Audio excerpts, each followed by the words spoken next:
Okay, welcome everybody to our first council meeting. Excuse me, can we please be quiet up the back? Thank you.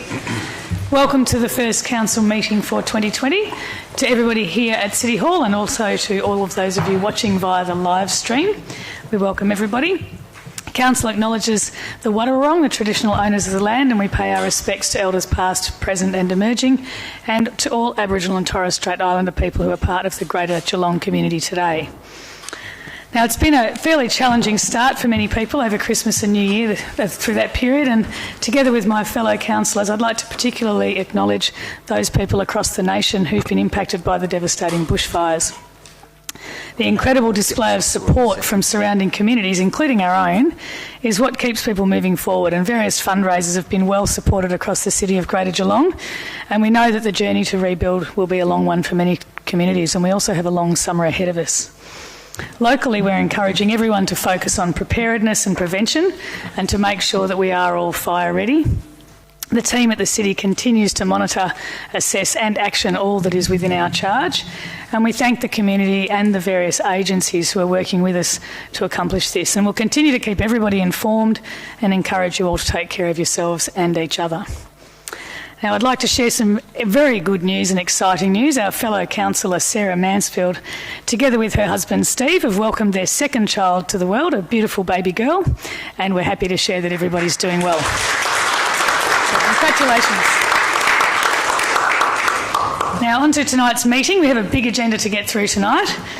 Again, to keep this meeting engaging as much as possible, for those of you in the gallery and for those of you watching on the live stream, I will be asking all councillors to speak about items on the agenda staying within the time limits as set out in our meeting procedures local law. And given that the councillors will all be doing our bit in this regard, I'd also be asking those of you who have attended tonight for a question or a submission to do the same during public question time and submission time. There will only be a total of 45 minutes available for public question and submission time at the start of this meeting, and this provides an opportunity for those of you in the gallery to come forward and ask a question of the council. The timer will actually be used, and when the alarm sounds, please finish up, because we do have a long agenda and we don't want to go too late into the night. Are there any apologies to note this evening? We have Councillor Mansfield. Are there any other apologies? Nope. Okay, we have a leave of absence request. I'll move for the leave of absence to be granted to Councillor Cantell, seconded Councillor Grisbeg, for the 11th of February 2020. Correct. Okay. In attendance on that meeting night due to work commitments. Okay. Thank you, Councillor Cantell. Do we need to put that to the vote? Yep, put that to the vote. All those in favour? Thank you. Those against? Carried. Thank you. Okay, confirmation of minutes from the last meeting. Can I please have a mover? Councillor Murray, thank you. And a seconder, Councillor Mason, to confirm the minutes of the council meeting held on the 10th of December 2020. All of those in favour? Oh, 2019, correct. Ooh, pick up the typo, thank you. All those in favour? Thank you. Those against? Carried. Are there any declarations of conflicts of interest in relation to tonight's agenda?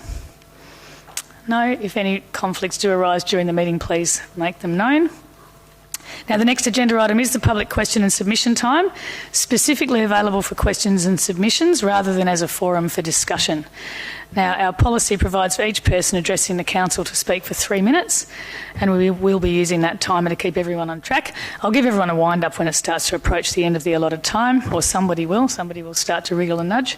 And in accordance with the policy, I may also disallow questions that have been previously asked and answered. So everyone is most welcome to come up and ask a question and have your say, but just stick to the time frame and try and avoid repeating what others have said. And again, this is all about keeping the meeting going and giving everyone a go. Now, we will consider the questions and submissions that have been provided in writing first, and after that we'll go to the gallery to provide an opportunity to ask a question or make a submission. So we'll go first to our questions,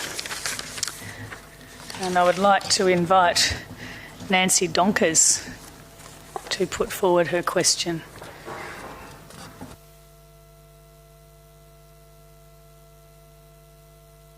You just give us your name, even though I already have. Thanks, Nancy. I'm Nancy Donkers. Thank you.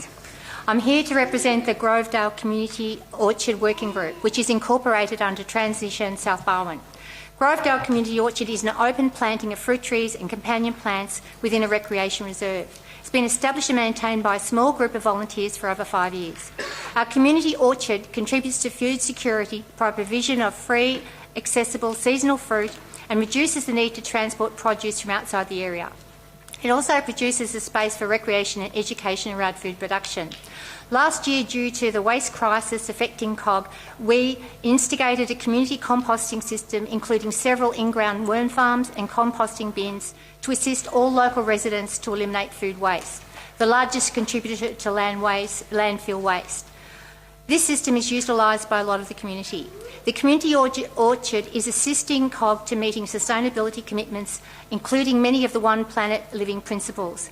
And we anticipate this work will be also an important part of COG's upcoming sustainability framework in addressing food security resulting from climate change. Currently, we're required to pay a yearly lease to COG in order to work on this site for the community. We don't believe we should be paying a lease to the council. We would like COG to review the orchard as part of its sustainability work within the community. We differ significantly from other groups, including community gardens and entities who are required to pay a lease to the council. In these ways, the site's open and accessible to everybody in the community at all times. All benefits associated with the site are freely available to all community people. We have no exclusive use of the site. There are no buildings, structures or fences on the site. In the case of the orchard in Whittington, a council maintains this site and no community members are required to pay a lease. The other group whom we most like is the Friends of Warnponds Creek, who plan to look after native planting along Warnponds Creek in a similar way to our group tends the orchard. This group is not required to pay any form of lease to the council. We'd like to ask two questions. Why are we required to pay a lease as a group of volunteers simply growing and maintaining food within a public space for the entire community? And could we please be acknowledged as a group that does not fit with the current lease system and another agreement be established whereby Transition South Barwon should continue to cover insurance without volunteers being forced to find money to provide this vital food security for the community? Thank you, Nancy, for your question. Look, I'll throw to our Director, Michael Degina, to answer this one, the licence agreement. Thanks.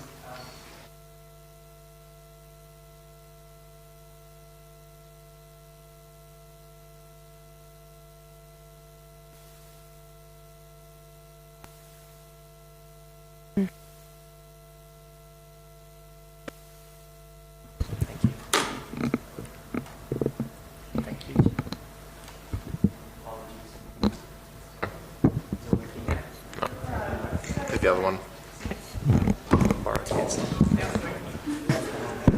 Apologies for the technical difficulties. Firstly, I'd like to thank you for your question and recognise the great work that you do. All the community gardens are open and accessible to the public, is the first part of your first question. The lease is comparable to other community gardens in the municipality, and all community groups utilising council land or facilities pay a lease and or a fee. Friends of Warnponds, whom you've drawn parallels with, are actually occupants of Crown land and are a little bit different in that respect. The leases are currently in overholding and we'll be doing a review in 2020 of leases such as this across the municipality. So we'll certainly be looking at your question during that time of review.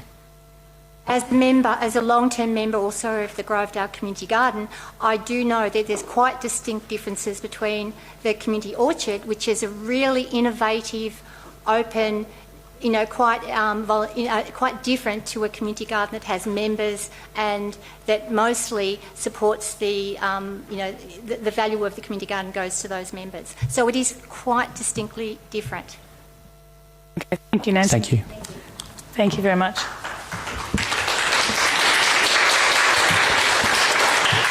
Okay, Jared Crow. Do we have Jared with us this evening? Thanks, Jared.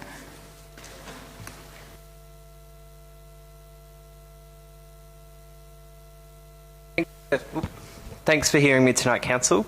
Over summer, I spent a fair amount of time down at Torquay, where I noticed that the Surf Coast Shire has almost completely shifted their street lighting network to the more new efficient LED lights. When heading back towards Geelong, I see that our city is seemingly falling behind our neighbours in implementing this new technology. After a bit of research, I found that LED lights emit next to no heat compared to traditional sodium vapour lights that waste around 15% of the energy used to power them due to heat dissipation. Although there is significant upfront installation costs to this technology, it will significantly reduce maintenance and operational costs in the future, making widespread installation seemingly viable. Switching to LEDs will also contribute to minimising our city's impact on the environment, as we will be using less energy to keep our streets light and safe at night. It's worth noting that seemingly the council has done good work in some areas in Port Arlington, Finesford and near the St John of God Hospital, but it's time for widespread adoption in the city. So I asked the council, do you have a plan to transition to new renewable street lights in LED technology? And will you review the public lighting and public place policy that has not been reviewed or updated since 2008? Thank you, Jared. I'll throw to Guy Wilson-Brown, our Director, for a response to that one. Thank you, Jared. Excellent question, and you are 100% correct in everything that you've just said. The good news is we definitely have a plan to move to 100% LED conversion of our street lighting network. In fact, Council has passed a resolution to go out to tender to do that.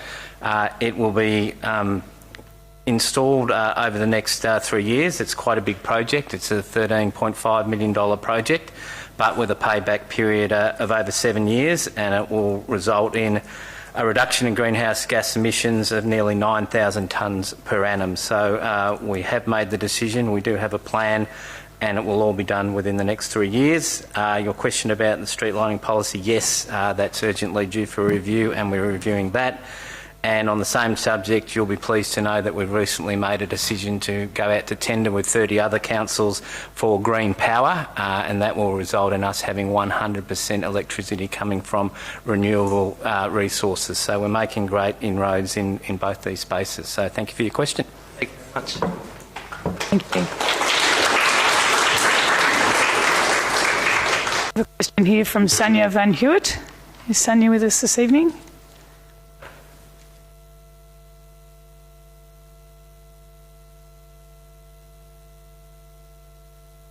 Evening, councillors. My name's Erica. I'm asking a question on behalf of Sonia. Sonia is currently in northern New South Wales in the bushfire ravaged region of Glen Innes, working with landholders.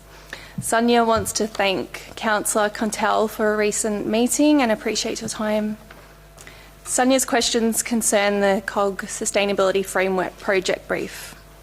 1.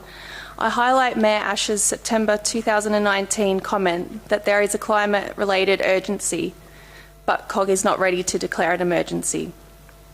In the sustainability brief, it is stated that there is a 30-year timeline to have the successes itemised in 2016 community-led vision to be completed by 2047. In view of current events, isn't 27 years an overlong time for these achievements, and shouldn't this be accelerated considering there is urgency? 2. Wording in the sustainability brief is highly ambiguous. The amended notice of motion highlighted in the brief requests a practical reference point that focuses only on the COG strategy and operations across the organisation, and the key deliverables are focused on this. From this, it appears that Council only is the focus of the framework, not the municipality as a whole. I would ask for clarification that the framework brief targets not just Council, but also all areas within the municipal boundaries. 3. When is the proposed release of the framework to the public, and also what date will the first steps be implemented regarding the recommended actions? Thank you. Thank you, Erica, for raising Sonia's questions tonight. I'll answer the second question first, and just take this opportunity also to clearly define the council, the city and the municipality, because it can get a bit confusing. Council is the collective of the 11 councillors that are here tonight, or 10 of us are here tonight. The city being the organisation that's headed up by Martin as our CEO and delivers services to the community, and the municipality is the area within which the city operates. The purpose of the sustainability framework is to guide the city across all its functions and activities that it delivers for the community. So that includes the municipality as a whole, yes. Secondly, in relation to the reference to the sustainability framework brief and its reference to the clever and creative vision, this is a community created vision and it will evolve over time. The vision will be reviewed periodically by the community and updated to reflect the community's views at that time.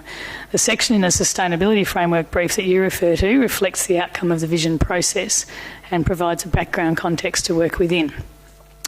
We will be briefed on the sustainability framework in the next 2 weeks, and the framework itself will be released with the agenda papers to the public on the 25th of February at the council meeting, and the report to council will include the key actions and when they will be implemented.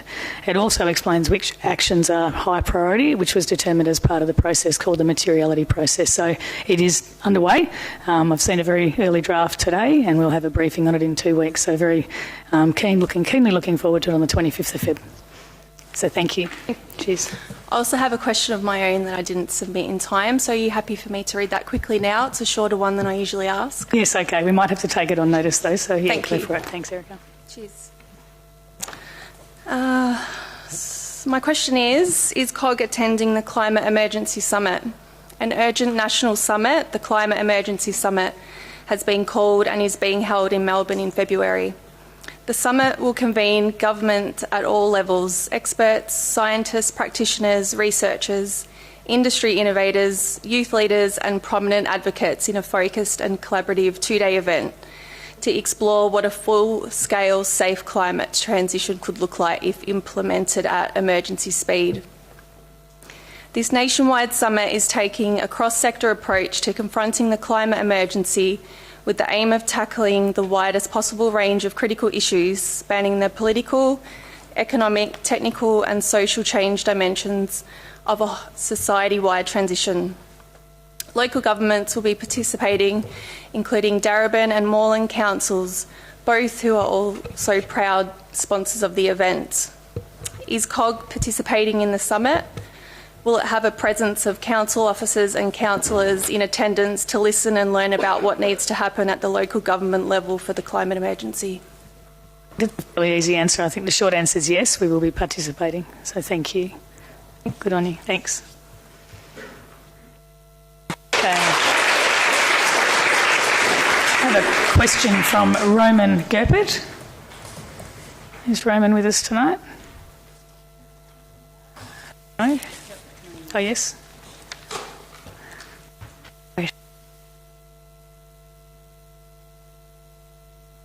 Good evening and Happy New Year. My name is Roman. I trust you had a relaxing break as well. My daughter and I made peanut butter biscuits and I will pass them around to you.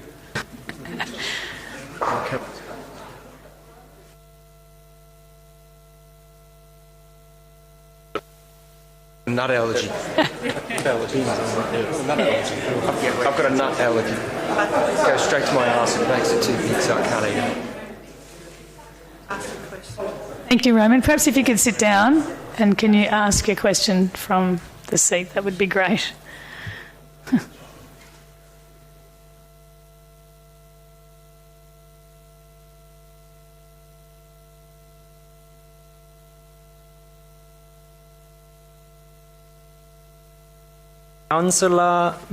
Councillor Mason,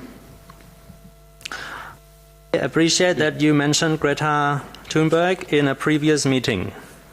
Councillor Leonard, in a previous meeting you explained the detailed ratios of what our waste consists of, which was very helpful. My wife and I have switched bank accounts to Bank Australia.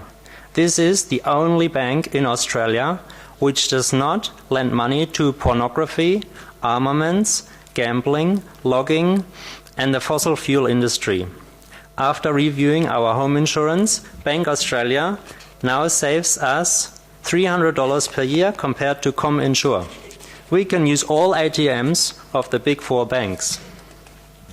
Feel free to read the note with the biscuit because it is my wish to protect the Bight from oil drilling.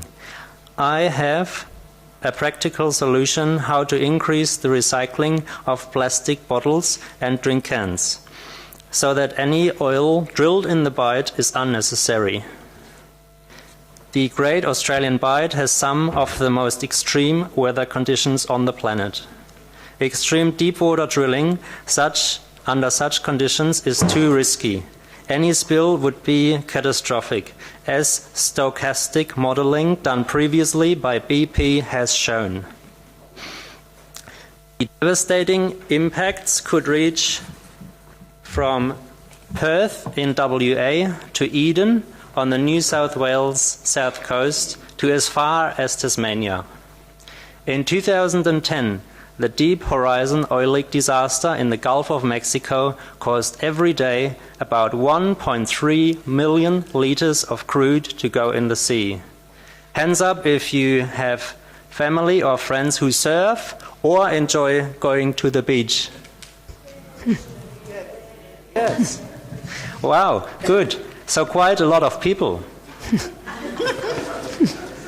Imagine our coast from Perth to Eden, covered in disgusting oil. Imagine whales, sea lions, albatrosses and penguins getting washed up in brown oil. Dead. We must protect nature and Aboriginal waters. I encourage you to speak up to our federal government. Please contact some people you know, give the person a call, or contact via social media. Please sign the petition on change.org against oil drilling in the Bight. Oil drilling in the Bight is an act of madness and corruption.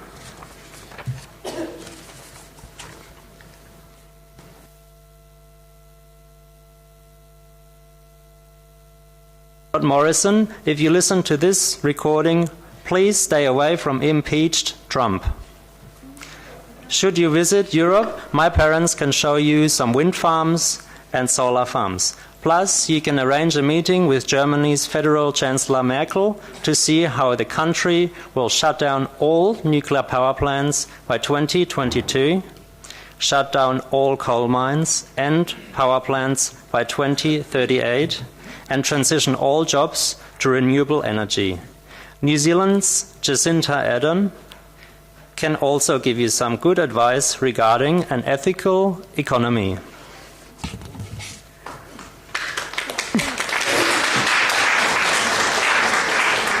Thank you. In Australia, the people's response clearly shows that we do not want coal or oil drilling. So if you choose to mine coal or drill it for oil in the Australian Bight, then you cannot call this country a democracy anymore. Roman, you've actually reached the time limit. Do you have a question? Yes. Covered a range of issues, which is terrific, but it would be good to have a question. Next up, following on the idea to move curbside collection to one side of the street, where possible. Can the first test project start with the two U-shaped streets, Oriondo Way and Sotalo Street in Marshall by 1st of November this year? Thank you for your question. I might throw to Guy Wilson-Brown for an answer to that one. I will make the point about the oil drilling, though, because that is actually under the jurisdiction of the federal government. But Guy, you can answer the curbside. Thank you, Madam Mayor. Thank you, Roman, for your question. Cleanaway are our collectors, and they also do our processing, as you're probably aware. The contract we have with them isn't that specific that tells them which side of the streets they must collect. There may be merits in the idea, however, so we will certainly discuss it with them. And if they think there's the merits in trialling it, then they will do so. But it'll be very much dependent upon mutual agreement with Cleanaway. So thank you. Thank you, Guy. Next question. How many more questions do you have, Roman? We have actually reached the time limit. We have other people with questions. Yes. So we can take the rest of the questions on notice and provide an answer. Just one more question. Following up on the container deposit scheme, by the 1st of April this year, could you please organise a meeting for the Victorian Environment Minister, Lily D'Ambrosio, any other relevant people, and myself to plan a retailer container deposit scheme where the deposit containers are inside the retailer outlet to copy Germany's war on waste? Please help to take the recycling burden for plastic bottles and drink cans from the councils to the retailer with a Victorian state law. That way, projects such as building roads and footpaths with plastic amounts are much more efficient. My mum and I are currently working on a 90-second YouTube video about the retailer container deposit scheme. Can we play this video on this screen here at another meeting? Perhaps we won't, actually, Roman. We're not into promoting people's specific YouTube channels, but I can tell you that we do support the introduction of a container deposit scheme, and we are continually lobbying the Victorian government to introduce a container deposit scheme.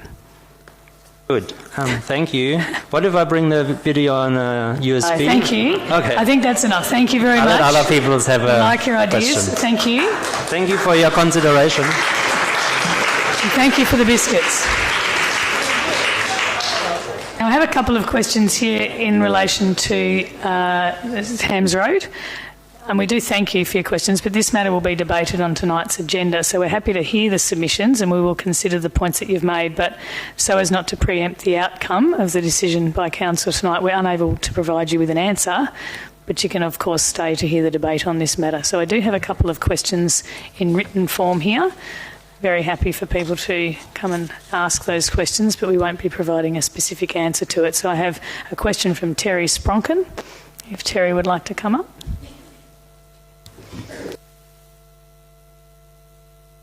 Read my questions anyway, just to put it on the table. It's in relation to C372. Is the Council aware that all lots contained within stages 6, 7, 8 and 9 affected by the 250-metre extractive industry buffer, as shown on the Endorse plan, shall not be developed without the further written agreement of the Department of Jobs, Precincts and Regions, essentially making half of the subdivision unable to be built upon until the buffer is removed?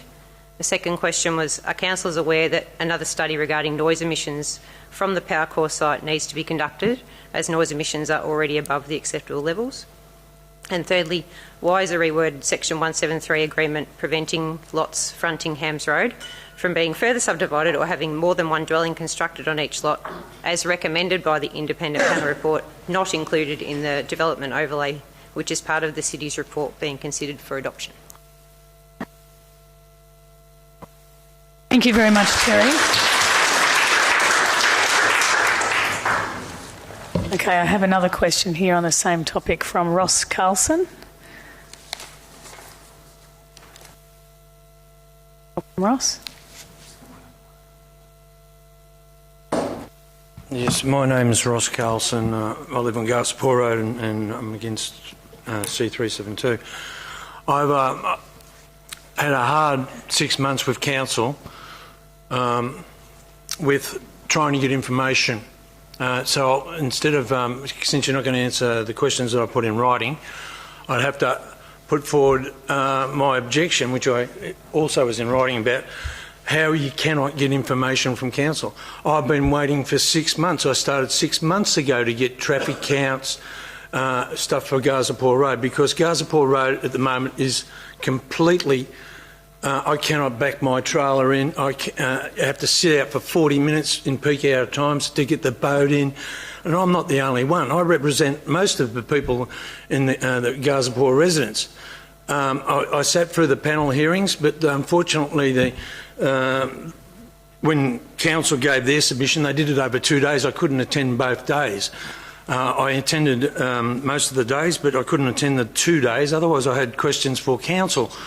I think that the traffic counts have been, the panel themselves, they asked council and the traffic engineers whether they were done in a holiday period, and they both, council and the traffic engineers, reported that they weren't. Whereas the last traffic count, and I have them here, managed to procure the front page of the traffic count, was done last year in June on Queen's Birthday weekend, where Deakin, where 15,000 employees work, were in holiday mode. I have here also the Armstrong 2021 full development 24-hour traffic volumes for the whole area from Vic Roads. Also, I haven't been able to procure or get from council, and had to file through 15,000, maybe 20,000 pages of government gazettes to get, and it shows that the 2021 volume for Garspore Road is to be 637 cars per day. Currently it is at 7,000 to 8,000. Without C372, who is going to put another 2, 3, probably 4,000 cars per day on the road on Gazapur Road.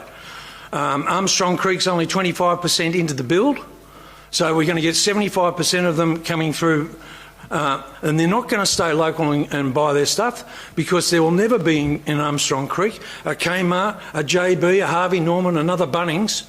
They'll all have to come up Gazapur Road to get to Bunnings.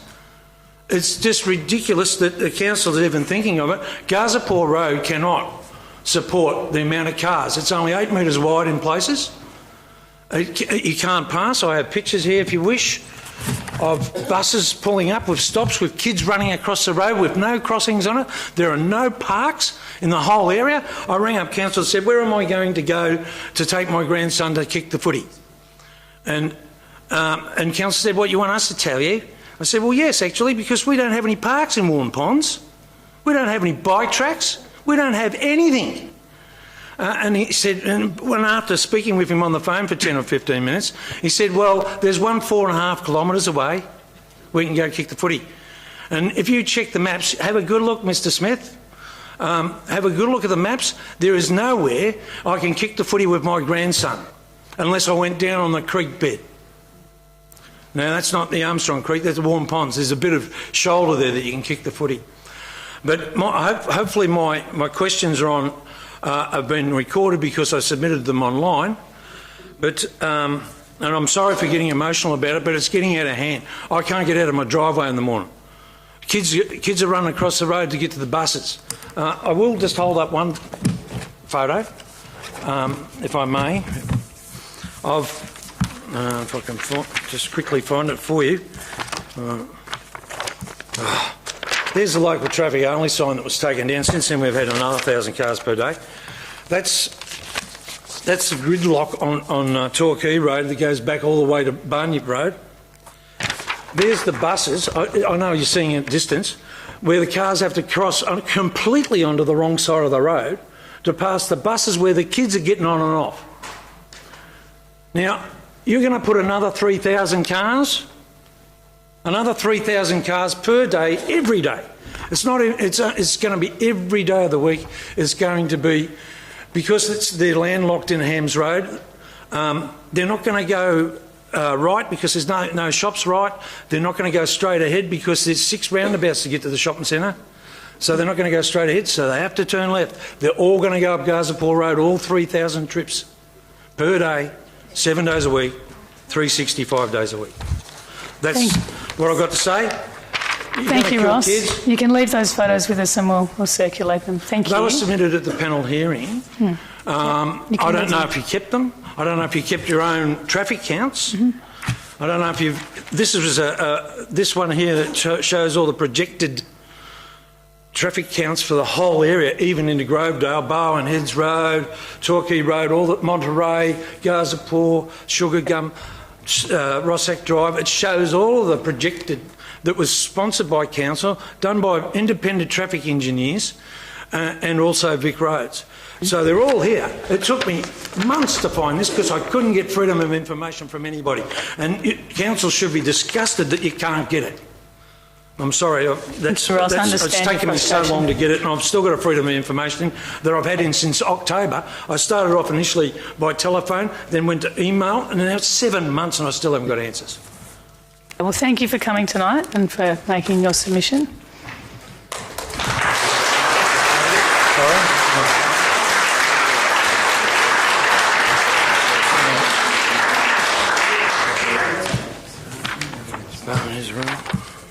No traffic. Sorry, I hate to take it so quickly, but their own traffic engineers, the proponents of traffic engineers, submitted this in 2016 and 19 two traffic counts, and it's increased by 300%.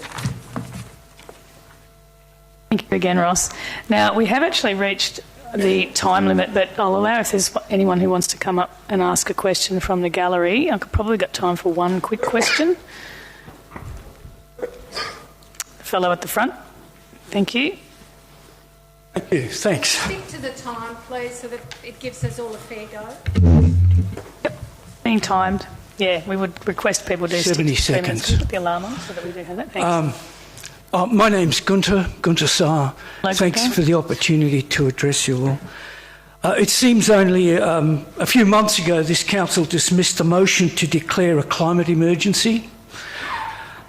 We've since had horrific bushfires, they've been acknowledged. We've had sandstorms the size of Britain. We've had a continuing drought, now so fierce it's threatening the very existence of some of our smaller country towns and communities. What I and many others ask of this council is to, 1, drop the climate denial, 2, tell the truth, and 3, declare the climate emergency now. Now, not with that crowd. Councillor Asher, these are the remnants of someone's home in the Gippsland area, the ashes of a home. Communities throughout Australia are now mobilising on the issue of climate change. We would ask you and your fellow councillors to start leading this city. These ashes are a symbol of your lack of leadership, and this city and its citizens expect so much more. Please, councillors, act now for all of our sakes. Thank you. Can you give me your name? What's your name? John Quelch. We were going Thank to you, make John. some cookies, but we're conscious of your dietary requirements. Thank you.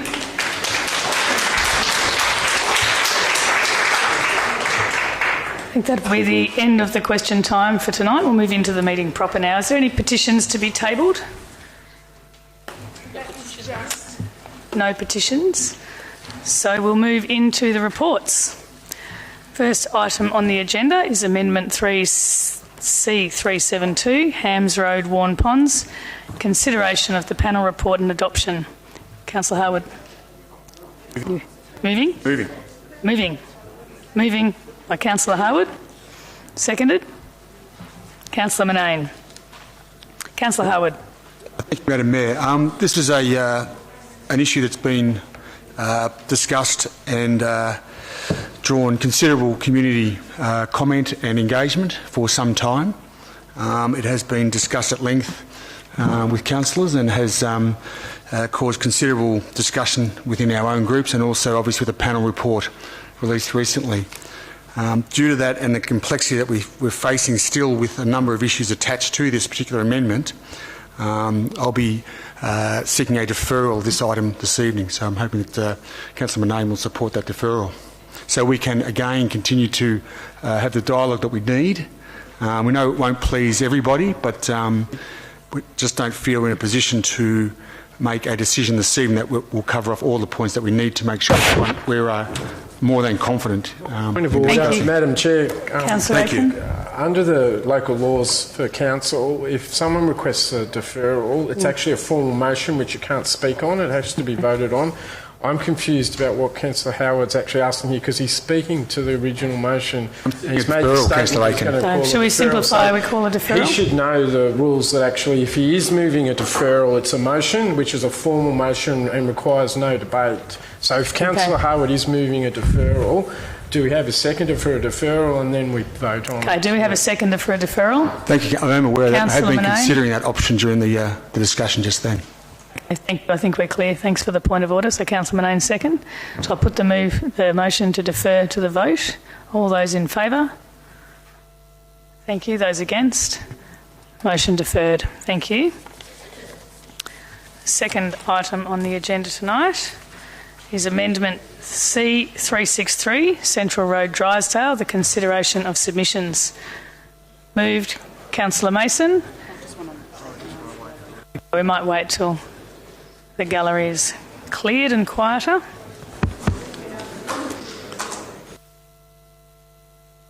There's a lot of people there, shit. They're going to be pissed off. So they're going to be pissed off. 373? Yeah.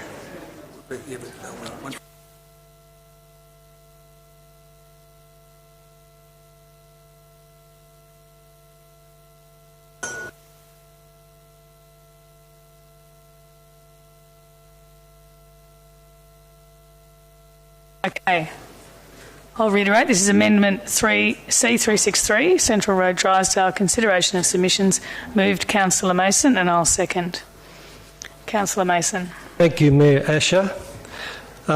This report recommends Council requests the Minister for Planning to appoint an independent panel to consider Amendment C363. This will then come back to Council for further consideration. And so at this point in time, we're not saying yes to C363 and we are not saying no to it. In fact, it's being put for further consideration and advice from an independent panel, and then it comes back to this Council for further decision. The proposed amendment seeks to rezone 28 rural living zone properties on either side of Central Road, Drysdale, to support about 550 residential dwellings. This report also asks Council to refer all 71 submissions to the panel which were received after the amendment was exhibited during September and October last year. Of those 21 objections from residents of Marsh Court who were against the proposed Marsh Court road connection to the proposed residential estate. After the submissions were reviewed, the report recommends removing the proposed road connection to Marsh Court and replacing it with a linear reserve for pedestrian, bicycle and stormwater drainage use. The report also recommends removing the application of GST costings from the draft Central Road Drysdale Development Contributions Plan. And this DCP identifies $10 million in new infrastructure is required as part of the proposed development, including the upgrade of Jetty Road, local parks, open space trails and drainage basins. Among the proposed projects is a public link between McLeod's waterholes and Griggs Creek, which would be revegetated with local plant species. So if Council decides to request the Minister for Planning to appoint the independent panel, the panel would be scheduled to begin the hearing in March. So I'll wait for further discussion. Thank you, Councillor Mason. As the seconder, I appreciate this is quite tricky because while the recommendation is essentially to send it on to an independent panel to consider, the community may well see that as a signal that we support the amendment, which is not actually the case. Secondly, this amendment, Secondly, this amendment and the development of this land as residential dates back to the 1992 structure plan. So it's not a new idea. This area has been slated for residential development for nearly 30 years. And this means infrastructure funding and other development for the community to provide services and facilities has been predicated on the rezoning. However, of course, since 1992, a lot of development has actually taken place on the Bellarine, which we know, and the community sentiment is that we are actually losing our rural and non-residential areas. So the Bellarine has taken 40% of the development in Greater Geelong over the last decade, and it doesn't even have a decent pool to show for it. So the perception is that this area, the Drysdale and Clifton Springs area, is already overdeveloped, and that's the context that we're looking at. So yes, the policy has some history, and yes, this is actually what infill looks like. The settlement strategy is about keeping the boundaries fixed, and this is part of that settlement strategy. However, that strategy is also about retaining the unique character of each township. And we know that Drysdale is most certainly not an urban vibe. The intent is a country feel, not a jam-packed housing estate. So we do appreciate that. And in that context, for me, I'm comfortable that referring the amendment to an independent panel is a continuation of the consultation process where the submitters can have their views heard once again before it actually comes back to us for decision. Thank you. Anyone else? Any other councillors have any comments? Councillor Sullivan. Thank you, Madam Mayor. What we have before us this evening is a recommendation involving the results of the community input to Amendment C363. From the 5th of September to the 14th of October, public exhibition of this amendment took place and we received 71 submissions in total. The recommendation is to refer these submissions to an independent panel Now, what that means is that a panel will be put together to not only review these current submissions, but it creates a process that the submitters will be able to come before the panel to present the submissions in person. This is a process in which the community can come forth and have their say, to present their minds, their feelings, and have it known how they feel about it. This is still very much within the community engagement process. There are many members of our community who are against this amendment, and that is their right. However, tonight we're not approving or denying this amendment. We're not endorsing nor denouncing. What we're doing is creating a chance for the community to have further input, to have a further say. And to deny them that opportunity would be denying the community a part of their voice. So I will be supporting this recommendation for further community input, because this is still engagement, community engagement. And as councillors, that should be our highest priority. Councillor Sullivan, any other councillor can tell? Yeah, thank you, Madam Mayor. Thanks to everyone that has taken the time to write to us as councillors. There's actually more familiar faces in the gallery than I thought I'd know. So it's nice to see you all here. Particularly thanks to Patrick, who has continued to send us correspondence on this matter. And whilst I may not be as close to it as some of the other councillors that are here, I certainly have got an interest in it.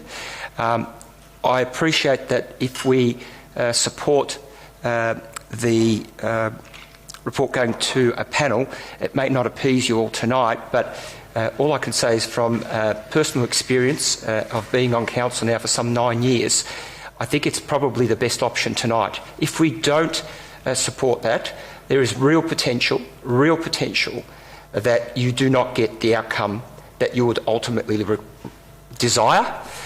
From what I am seeing in the written correspondence that you've been sending to us, this gives you further opportunity to continue to educate us as councillors on your concerns. It buys you a little more time and allows us to get a bit more familiar with your challenges, and I think it puts you in better stead for when the report comes back to us after the panel has reviewed it. I know it may not please you tonight. I can only talk from personal experience. I reckon it's a better outcome. Councillor Cantell. Any other councillors? Councillor Aitken. Look, thank you, Madam Mayor. I'm going to support the recommendation as well, too, as it's put before us, and taking guidance from the local ward councillors that are actually supporting the initiative. And it is an important understanding for the community that this will come back to us as after the independent panel is actually established, and that's where councillors have the best opportunity to express their either support or opposition towards this particular proposal. It is appropriate that we don't use process as a means at which to try to stop this. We actually give a full support for that process to be actually undertaken, and if councillors are going to not support the planning amendment, it will be at that stage when it comes back to us after it's been to an independent panel for consideration. Thank you, Councillor Aitken. Councillor Manane. I'd even suggest that, and certainly given the history of this, I'd even suggest that we have a responsibility to actually get more legal, more technical advice and have a greater understanding so we can make the right decision. So I think we have a responsibility to our friends here and to the community broadly to seek as much clarity around this as we possibly can. Thanks, Councillor Manane. Any other comments? Put the recommendation to the vote. All those in favour? Oh, sorry, closer. Sorry, Councillor Mason. You were sitting I'm there. aware we've got to keep moving, Mayor Asher, but just to confirm what everybody said, and really we thank the community here for its concern for the protection of the intrinsic value of Drysdale, but there is also a conundrum that we have, and that we have the intrinsic value itself of the Bellarine. And we have to be mindful, when I use the word conundrum, we have to think very carefully about not only protecting the character of Drysdale itself and the rural character that you desire to maintain, but the bigger picture of the rural character as well, and the buffers between the townships. And in that light, we have been relying on some key documents for some years, for quite a few years.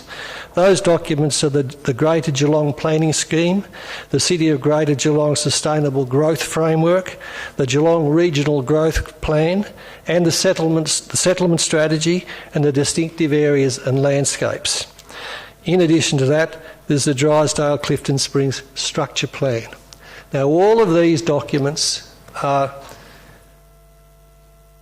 the need for retaining the character of the Bellarine itself and to define also town boundaries within which there is to be further growth. Now, therein is the conundrum. We have to protect the town boundaries. That's one given. We all agree with that. And within the town boundaries, there are various things that are disputed. So we desire to get further deep consideration from a skilled and independent panel before we make our final decisions. So as I said at the very beginning, we are not saying yes and we are not saying no at this stage to C363. And I urge my fellow councillors to adopt the recommendation. Councillor Mason, I'll put the recommendation to the vote. All those in favour? Thank you. Those against? Recommendation carried. Thank you. Thank you for participating, everybody, this evening. No, not at this point. You can leave a question with us. You can leave the question with us, Doug. That would be great. Thank you. Great. Stuck to the 3 minutes to give everyone a fair go. Yep, we'll put the alarm on louder next time. Thank you. Item 3, Clifton Springs Golf Club Inc. Application to increase the number of electronic machines. Moved Councillor Manane, seconded Councillor Aitken. Councillor Manane. Thank you. Look, this matter is to seek council endorsement of the proposed response to Clifton Springs Golf Club application to the Victorian Commission on Gambling and Liquor Regulation to increase their electronic gaming machines from 40 to 50 and also to seek funding for representation by council at the Victorian Commission for Gaming and Liquor Regulation meeting. This application comes in the environment. This application for an increase comes in the environment where Geelong already has the largest number of pokie machines of a Victorian municipality in Victoria, namely 1,274 machines, with the next highest being 957. So that's a pretty fair increase, pretty fair percentage increase. Something like almost a third as many again. But even more alarming is the amount of losses of nearly 120 million during the last calendar year, which this report says were the fourth highest in the state. This decision goes to the Victorian Commission for Gambling and Liquor Regulation, so we have the option of not commenting or actually making a submission. I think this is one of these issues that individual councillors will sort of vote from their own personal perspective, because I think we all have our own views, and often those views are pretty strongly held, and for good reason, I suspect. For my own part, I'm quite happy to declare that I really do think we have too many machines in Geelong for the population that we have, and I am alarmed by the amount of loss. And I do believe that EGMs are one of the factors that contribute to some of the social problems that we have in our city. And so adding to the number potentially adds to the problem. That's a matter of personal view. It's just the one I have.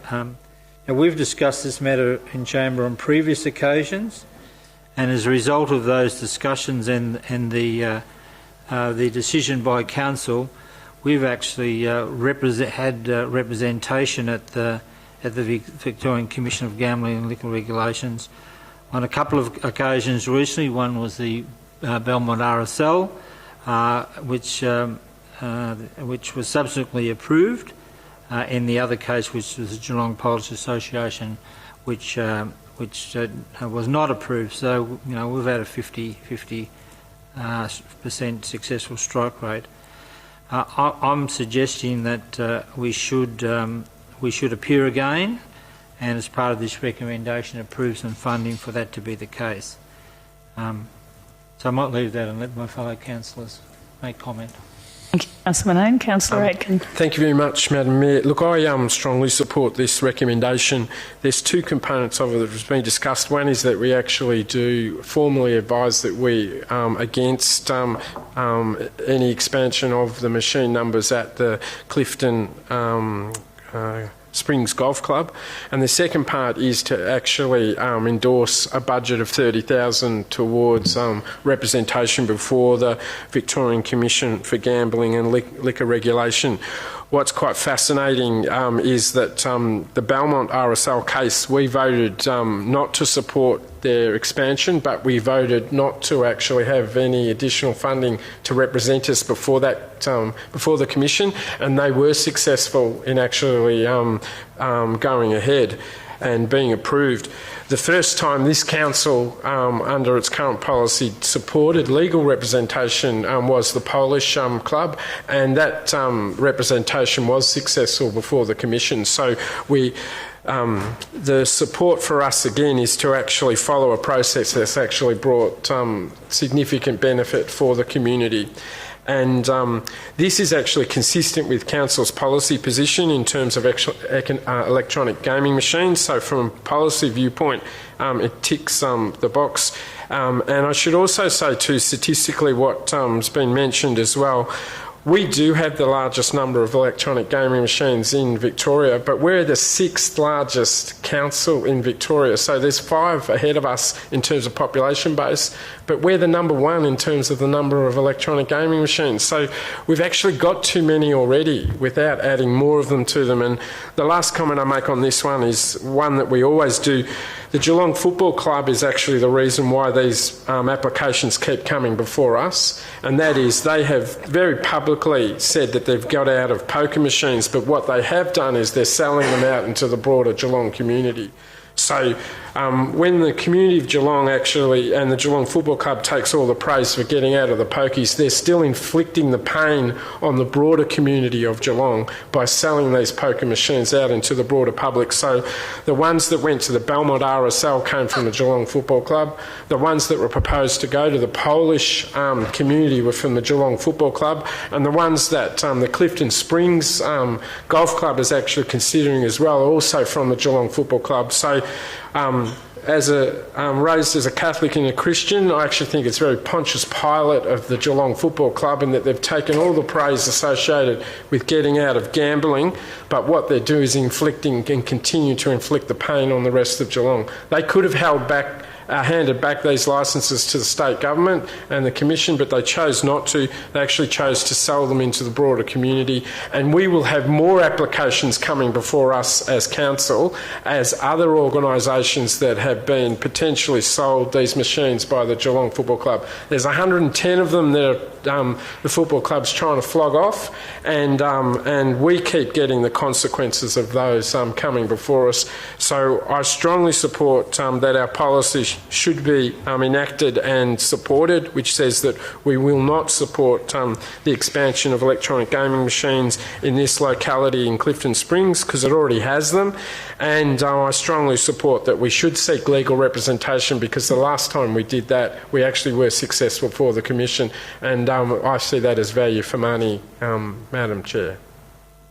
Thank you, Councillor Aitken. It's good to see that you don't hide how you feel. That's terrific. Thank you, Councillor Quintal. Thanks, Madam Mayor. Yes, I just feel that we continue to waste our time talking about this. We started at 8 o'clock. I reckon we'll be talking for at least the next 10 minutes. And I'm going to talk more about the process and the policy and I'm going to be very frank and perhaps inappropriate, but I feel that our policy is actually a sham. We should stop wasting everyone's time and having them come to us to ask whether we're going to approve or decline their applications and whether we're going to go to court or not, because whilst the policy suggests that the purpose of the electronic gaming policy is to guide council responses to gaming proposals and planning applications, it shouldn't in fact say that it's to inform the community that we will decline every EGM application that comes, because that's what we're actually going to do. The policy is actually hiding the true intent of what we plan to do before we even see the applications. This application here, by and large, actually meets the majority of the criteria. It either meets or partially meets. We're still going to fight it. We're still going to send lawyers up the road to fight it. In fact, our policy suggests that we will gauge the sentiment and views of the community. And normally what we would do is through our online website, we would put a survey out, we would advertise in the paper to get that sentiment, to get the feedback from the community. We're not going to bother to do that this time. We're short on time. We can't afford to invest the time into seeing what the community really think about it. So all those applications that Councillor Aitken suggests are going to come our way, I'll just make it public now. Don't bother, because this council is not going to even consider it, regardless of how good a case you put forward. You've got to remember, this is a legal business. You know, and here we are, judge and jury on who can perform a business and who can't. And we'll waste another 10 minutes talking about it. And all the money that the poor old Clifton Springs Golf Club has had to put into this application, if they talked to me earlier, I would have said, don't bother. Don't bother, because the council won't consider it. They're going to fight you tooth and nail. And that's what I would suggest to anyone else that's going to put their application forward, because the council policy, the way it reads, is not the true intent of what we're actually going to do. Thank you, Councillor Cantell. Well said. Councillor Sullivan. Thank you very much, Madam Mayor. And I endorse and congratulate Councillor Cantell on his words right there. He's very much correct. I don't wish to sound like a broken record. Every time this comes before us, we have the same conversations over and over again. Our policy is in just need of updating when it comes to EGMs. The Clifton Springs Golf Club are well within their legal right. You know, we are under a cap as a municipality. That is something that we really should be discussing if we want to take this conversation about EGMs seriously and further. We are going out of our way to fight a fight that is outside of our jurisdiction, and I oppose it. I cannot justify fighting our own clubs and organisations again and again and again when they're perfectly legal endeavours. That doesn't mean I endorse pokies, I don't partake in them, but legally it's their right, and that's what we should be coming down to at the end of the day. And to have zero community consultation on this and just say we're going to send lawyers out to fight a fight that we don't need to be a part of, we're not required to be a part of, it's absurd to me. So I vote against this motion. Councillor Sullivan. Councillor Grisbeck. Thank you, Madam Mayor. I think I agree with the position of most that what I've heard around the increasing of EGMs, and I don't agree with increasing them at this point. What I don't agree with at the moment is the spending another $30,000, and we know that as Councillor Aiken has said, each application is going to come before us, and do we keep spending the same amount of money fighting these poker machines when, as Councillor Contell said, we should have this as a policy position, and I'm sure that the VCGLR understands our position and will know every time that we don't agree with the increasing of EGM. So I'm sort of a foot in each camp at the moment, because I agree with the position of not increasing the electronic game machines. I agree with the position that Councillor Contell said, that it is a legal business. And it's nothing to do with this particular golf club directly. This is a position that Council holds in relation to it, but I'm not sure that, given we know how many of these may be coming in the future, that $30,000 each time that somebody applies for EGMs, in my view, is a waste of ratepayers' money. So I'm not sure still, and which foot to go in, whether to vote against it because of that fact, or whether to vote for it because I believe we shouldn't be increasing. So I'm still in both camps at the moment. Thank you, Councillor Grisbeck. Councillor Mason. Thank you, Mayor Asher. Well, I'll try not to repeat everything, but yes, it's true, it's a legal business, but we also have a legal right to oppose it. then it is our mandate to oppose it if we so desire. And I, mindful of us being a clever and creative city and municipality, I'd hope clubs do get the message that we don't like it. And I'd hope that clubs would be more creative in raising funds and not rely on the most vulnerable people in our community, where we now have a double whammy. The most vulnerable people in our community funding projects, and now we have to fund a project as well to oppose it. So I do see the 30 grand coming up each time as distasteful, but what else to do?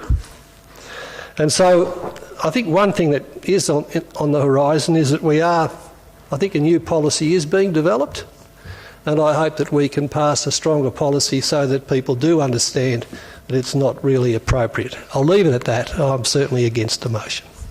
Thank you, Councillor Mason. I tend to agree. I think we need to make a note to bring the AGM policy to the chamber. Councillor Nelson. Thank you, Madam Mayor.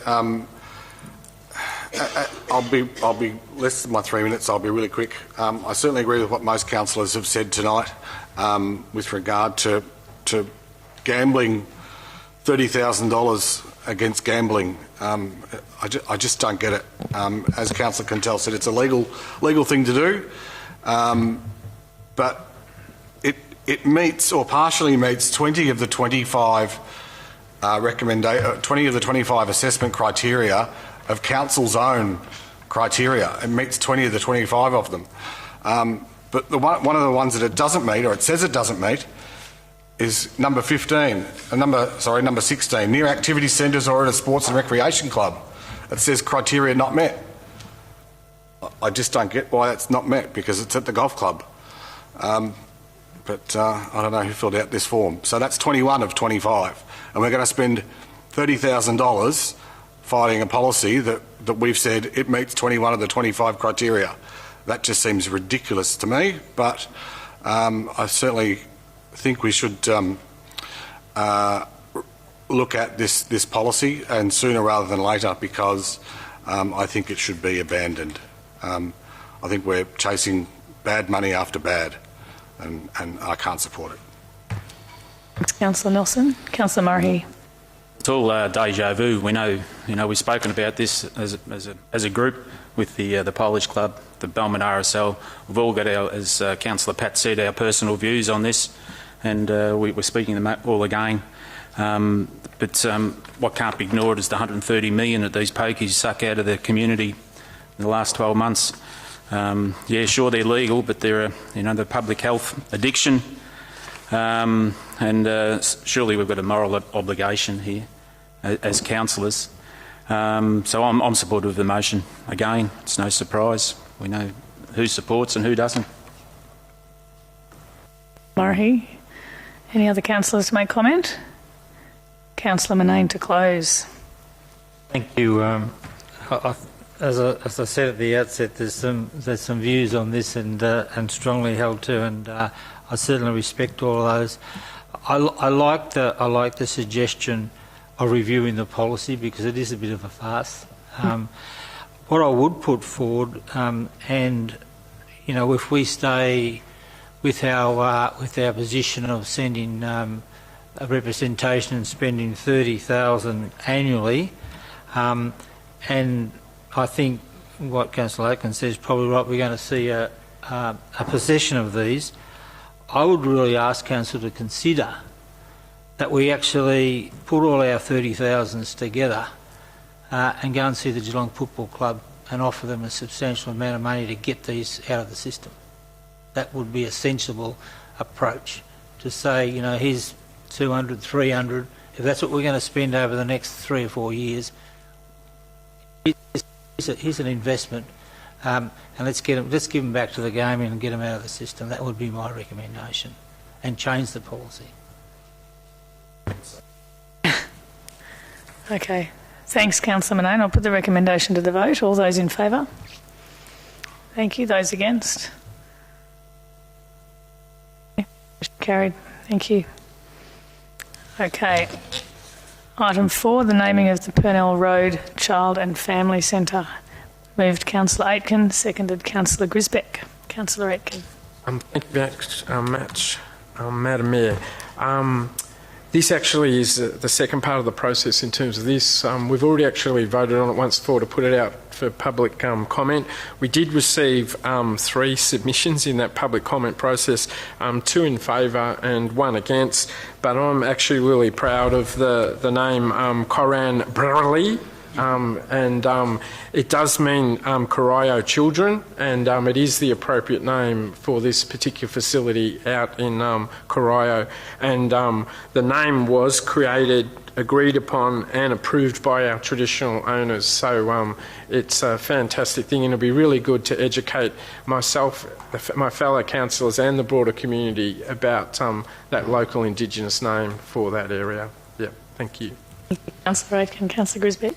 Thank you. And I'd also like to just join Councillor Aitken in saying how proud we are that this is now going to be, hopefully, once it passes, renamed with a Wadawurrung language.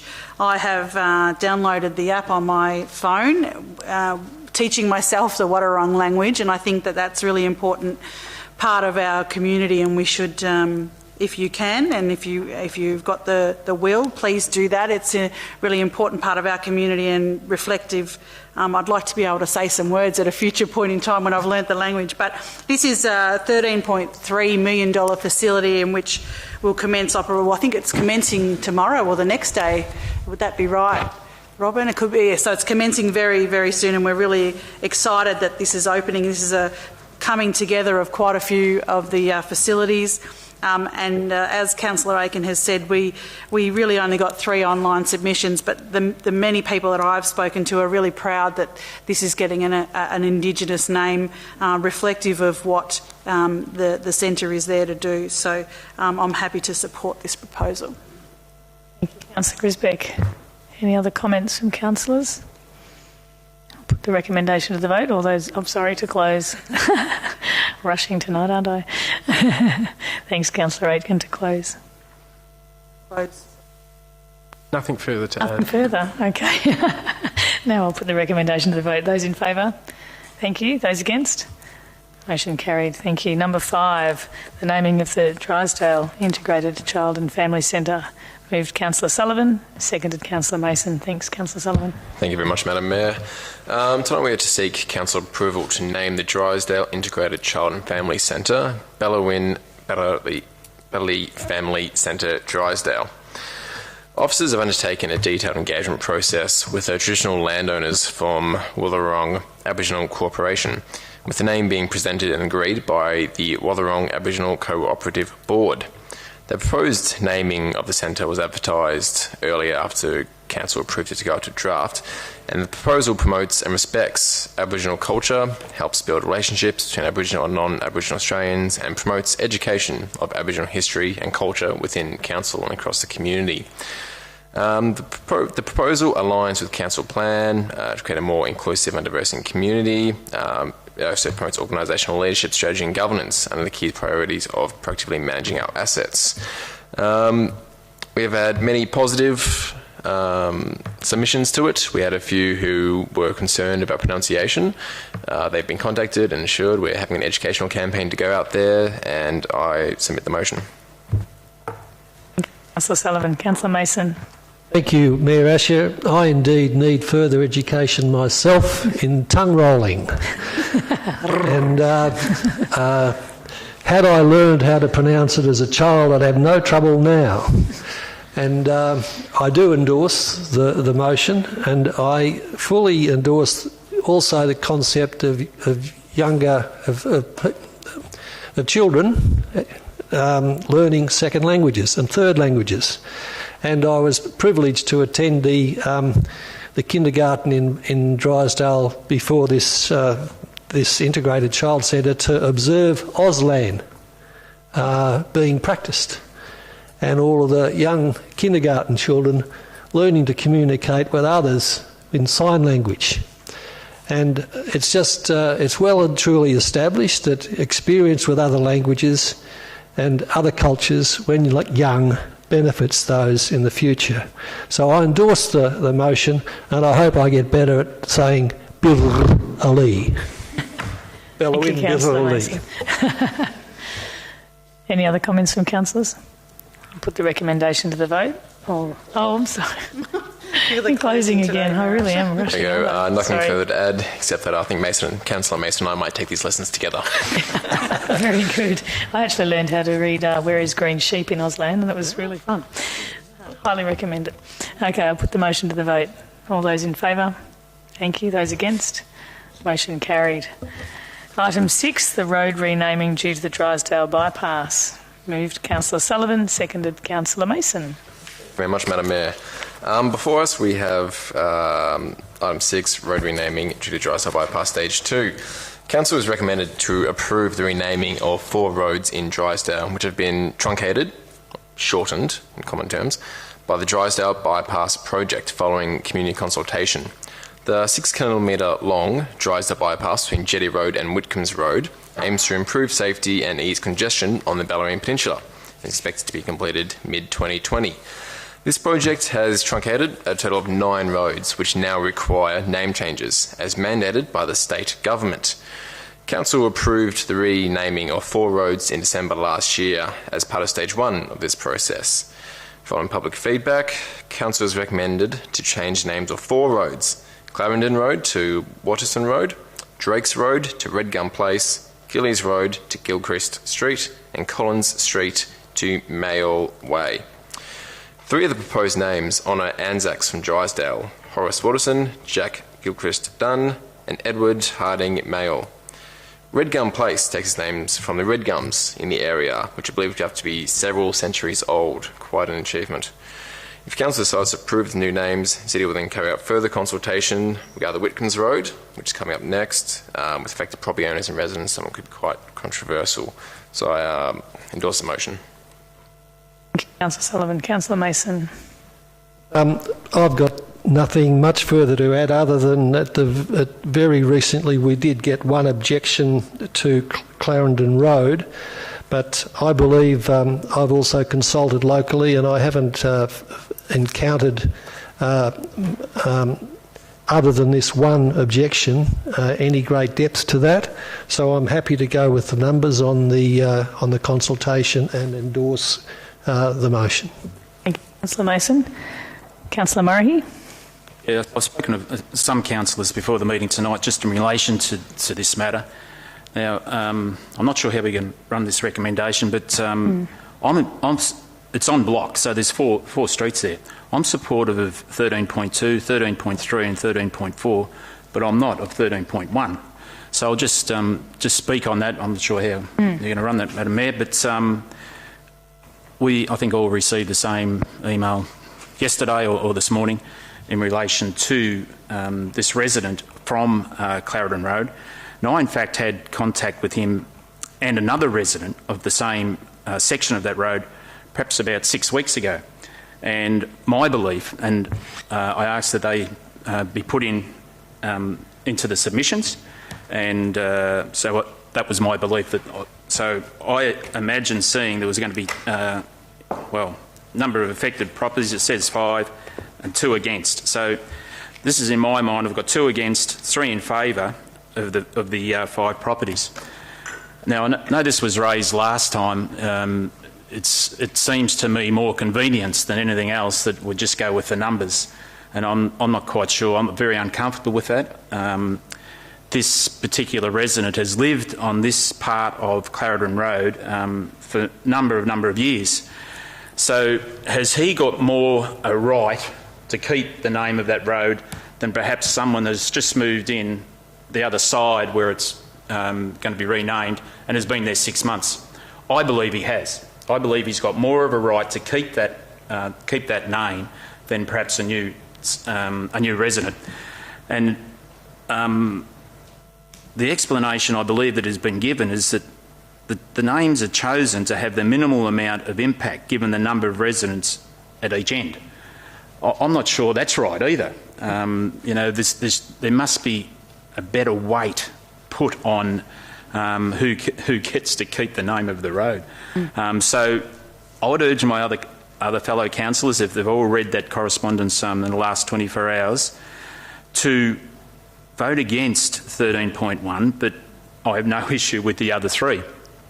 So I'm not sure how you're going to do it, but that's my Thanks, Councillor Murray, and I tend to agree in the sense of the decision being made purely on the number of residents as against a weighted historic or business reasons or whatever. So that might be something that we can perhaps ask about the process. I don't know if we can divide can we make an amendment? If we could make an amendment to consider 13.1 separately, but Councillor Aitken, you had something to comment. Look, I haven't spoken yet, but look, it's fascinating that it sits under the portfolio for finance. So I've had to educate myself over the last 4 months about the name changing process and how it sits in that particular area.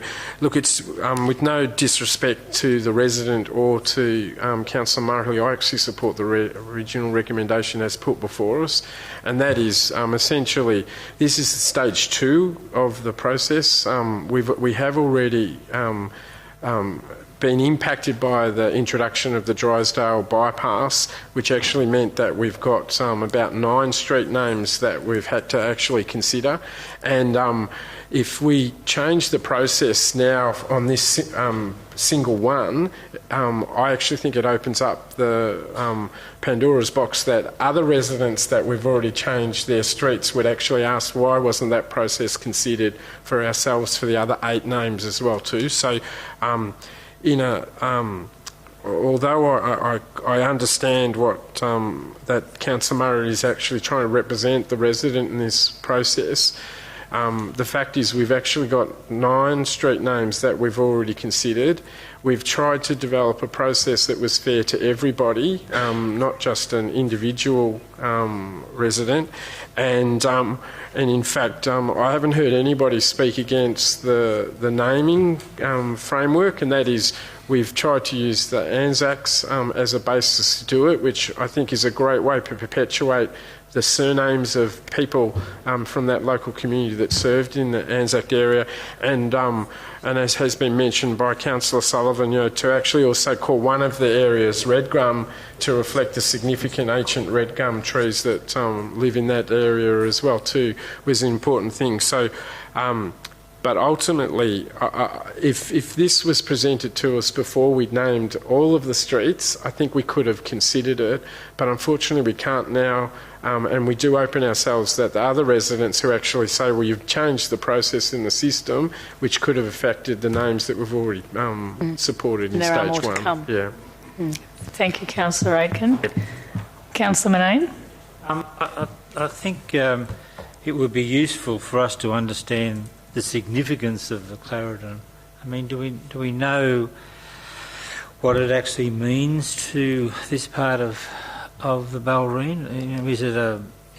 Has it got a significant history, or is it just another road or another bit of dirt? I mean, we've been asked to make a decision around something that that hasn't been researched yet. So, if it wasn't going to affect the process, I wouldn't mind supporting the amendment and just give us a bit more information. In which, if it's only going to take another couple of weeks or so, rather than just jumping in and maybe knocking off some part of the Ballerine Peninsula's significant history, I'd like to know more about it. Unless you Ballerine people can educate us immediately. There's actually somebody here with some history. Oh, Michael. So hopefully I answered Councillor Manane's question. In attachment 2, it does describe the history of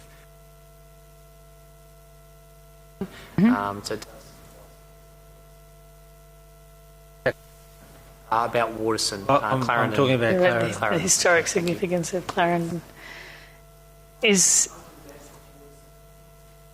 there an amendment that you'd like I have to got an put amendment now, Madam Mayor, that the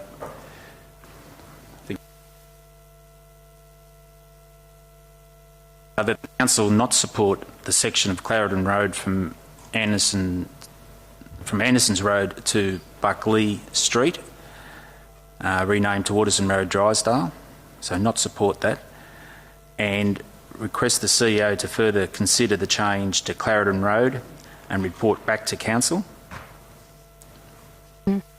that amendment? And then the further is to support the remaining 13.2, 13.3, 13.4.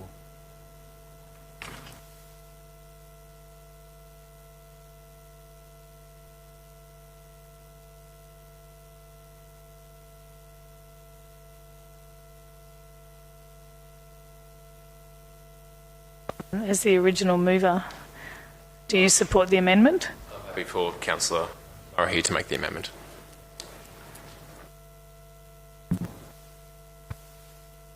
The amendment to the vote? Or do we go to a close? So who's closing? I'm at you, Steve, seconded.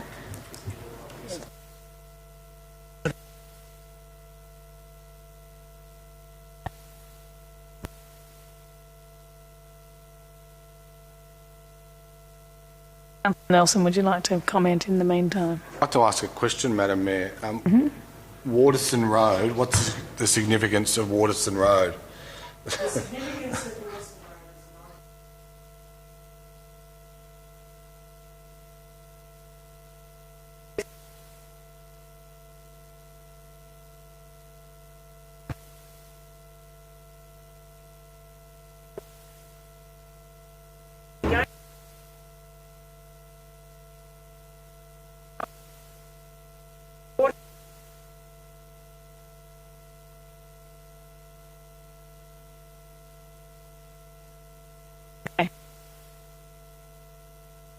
Waterston. Waterston, and they would like it to go to a family name. They can't. Okay. Right. Thank you. Okay, that's.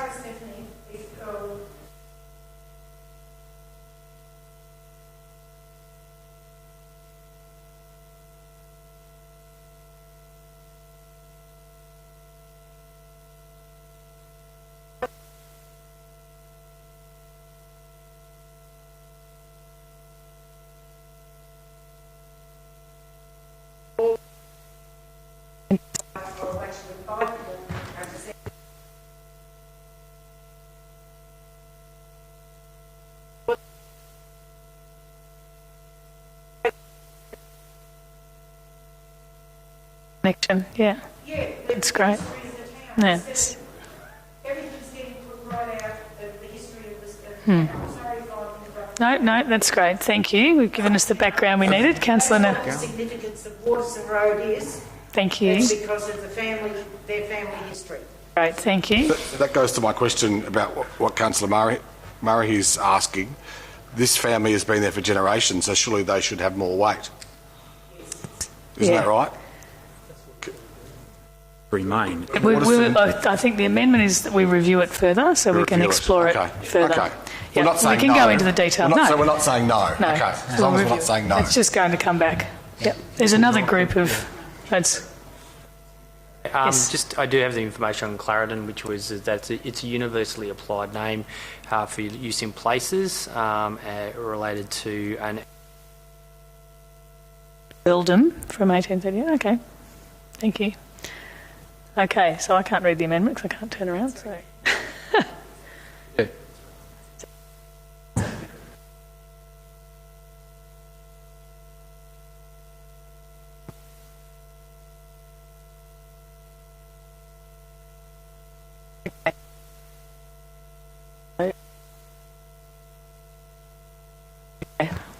Put the amendment to the vote. All those in favour? Against? Amendments carried. Substantive motion. As a substantive motion. Councillor Murray to move that as a substantive motion. I'll second it. Okay, put that motion to the vote. Those in favour? Thank you. Those against? Carried as a substantive motion. Thank you. So simple. Item 7, the Council to Staff Delegations. Moved Councillor Aitken, seconded Councillor Grisbeck. Councillor Aitken. We have a statutory responsibility every so often to review the delegations that we give to the CEO, and the CEO passes on to other members of the organisation, and this is our latest update. And I suppose for the broader community to understand, if we weren't passing on these delegated authorities, all the decisions would have to come before the council meeting, and as a consequence the council meetings already have some interesting issues that we talk about and make decisions on. If all of these delegations were also not enacted, we would have seriously long meetings as councillors and be producing a lot of reports from our officers. Thank you, Councillor Aitken. Councillor Grisbeck. I've got nothing further to add, Madam Mayor. Thank you, Councillor Aitken. Anything further? If no one else is going to speak, the only other thing I want to tell the public is that we are not delegating out car parking fee increases under these delegations, and we are not delegating out the sale of data to offshore organisations that have private names that we can't disclose. They were not in the delegations here that are before us tonight, and I hope they're not there in the future as well too. I think we all hope that. Thank you, Councillor Aitken. Put the recommendation to the vote. All those in favour? Thank you. Those against? Motion carried. Okay, Audit and Risk Committee review of Charter. I'll move that one. Seconded, Councillor Grisbeck. This report, we're actually being asked to endorse minor changes to the Audit and Risk Committee's Charter following a review. The Audit and Risk Committee is an advisory committee of the Council established in accordance with Section 139 of the Local Government Act 1989. The Charter requires that the committee reviews and assesses the adequacy every 2 years or earlier if necessary, and this was last endorsed by Council at its meeting on the 28th of November 2017, so just after we were elected, in fact. And at the meeting on 20th of November 2019, the Audit and Risk Committee reviewed and endorsed the amended Charter, and proposed minor changes to the Charter included Clause 4.2.7, that the Audit and Risk Committee oversee management processes and systems in relation to cyber security. Clause 4.1.6, that the Audit and Risk Committee review CEO expense reports, and Clause 5.3, in the event that any nominated councillor member is unable to attend an Audit and Risk Committee meeting, then any councillor may attend an Audit and Risk Committee meeting as an alternate council representative on the committee.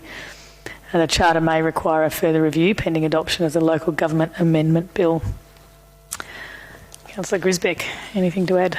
Just one small thing to add, that this is a great amendment, because that then allows any councillor that is not able to attend, the delegated councillors that are on the Audit and Risk Committee. That means that any other councillor is able to attend in their place, and we don't have to come to a council meeting to delegate that responsibility. So this clause 5.3, then any other councillor may attend on their behalf, which is a good thing. The Audit and Risk Committee is open to all councillors to attend anyway, and I would encourage my fellow councillors, it is a really important part of the council, and the Audit and Risk Committee do fine work. And they keep us checks and balances in order. So please consider going to an Audit and Risk Committee if you can. Thank you. Thank you, Councillor Grisbeck. Any further comments? Okay, I've got nothing further to add either. I'll put this motion to the vote. All those in favour? Thank you. Those against? Carried. Okay, Transformation Program 2, Progress Report, December 2019. I'd ask you to move this one, Councillor Grisbeck. Would you be happy to move this one? Sure. Yep, and I'll second it. Thank you. Thank you. This is obviously the Transformation Program Progress Report, as the title says. This report is given in relation to the actions recommended out of the 2016 Commission of Inquiry findings, and my notes tell me that 18 of the 28 projects have now been completed or substantially completed as business as usual, and the program is going to move into its phase 2. Phase 2 is focusing obviously on the 10 remaining projects, and they're divided into 6 key focus areas: civic accommodation, digital modernisation, asset management, advocacy and stakeholder management, people and culture, and service planning and review. 10 of the, I would say, nearly the most important projects that we would have at the city at this point in time. And this report is released and will go to our Minister as well.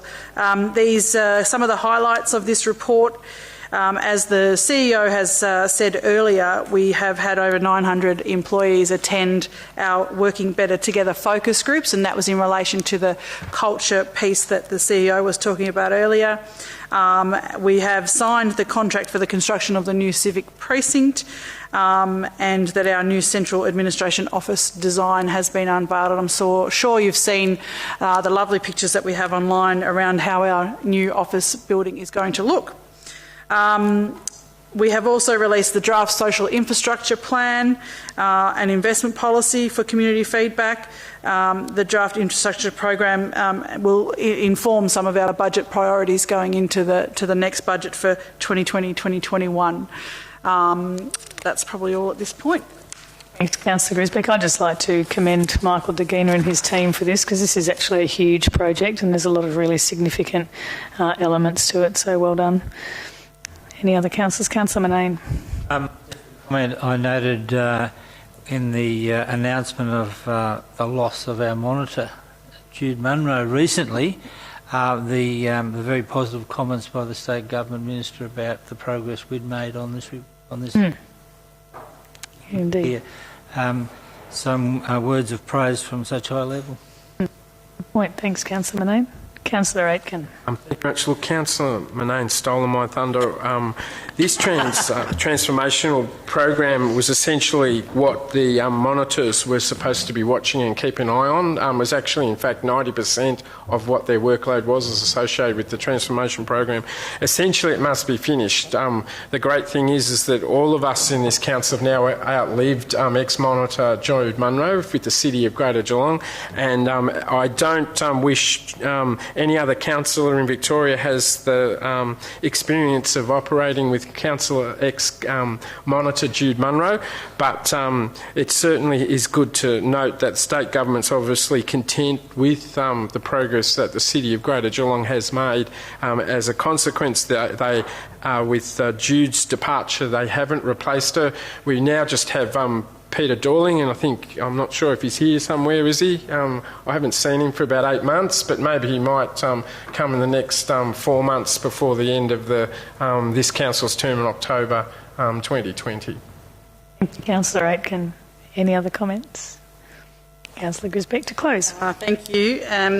This transformation program progress report. We will get another one in. I think it is 6 months' time. Is that right, Mr. CEO? 3 months' time, Mr. CEO. Thank you very much. And I look forward to seeing the progress on those top 10 remaining projects. Thank you. Thank you. I'll put the motion to the vote. All those in favour? Thank you. Those against? Carried. Okay, the next item is... Madam Mayor, I failed to declare a conflict on this earlier on, so I'm a conflict on this due to the applicant being a customer of the company that I'm a director of. Councillor Cantell. Councillor Cantell will just exit stage right. And this is item 10, tender 2, lots of zeros, 4 zeros, 20000020. Anarchy Pavement Rehabilitation and Widening, Lovely Banks. Moved Councillor Aitken, seconded Councillor Mason. Councillor Aitken. Thank you very much, Madam Chair.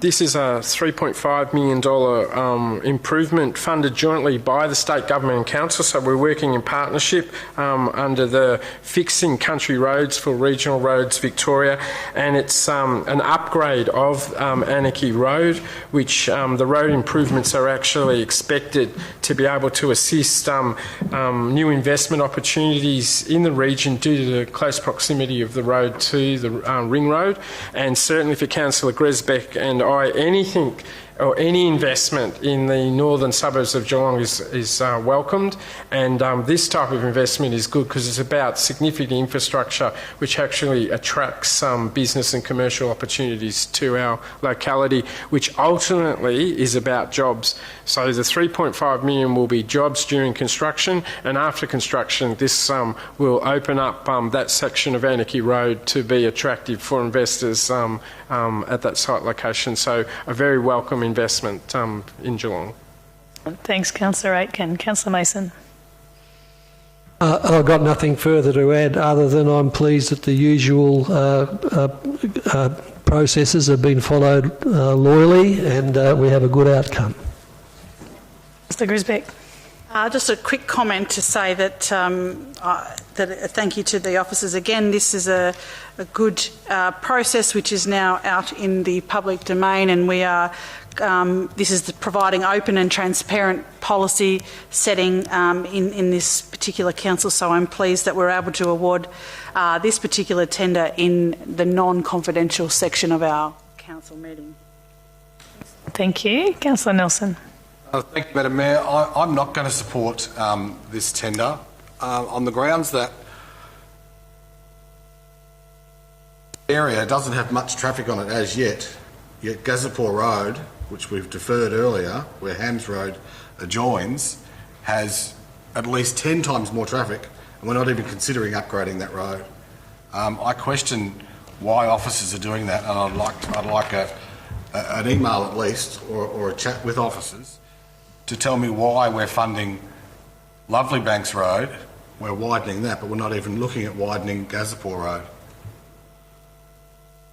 Councillor Aitken, you have an explanation, or is this part of your closing? This is actually funded under a country roads program. Gazapur Road is actually considered into an urbanised area, so it's actually a different funding bucket. So as much as your comment may have some merit, we're actually restricted as to what buckets we actually can get funding from, and this one, it actually was country road funding for that particular area.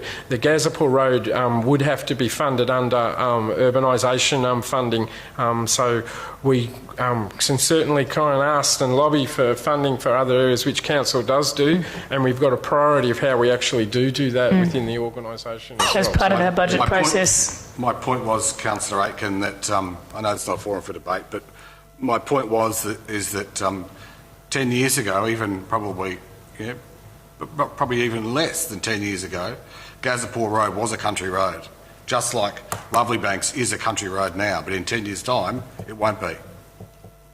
You know what I mean? In fact, hopefully in 6 months it won't be a country road because we'll be able to put investment on it. That was what we're hoping to do, Councillor Nelson. Good comments, though. Thank you, Councillor Mason. Good point and well made.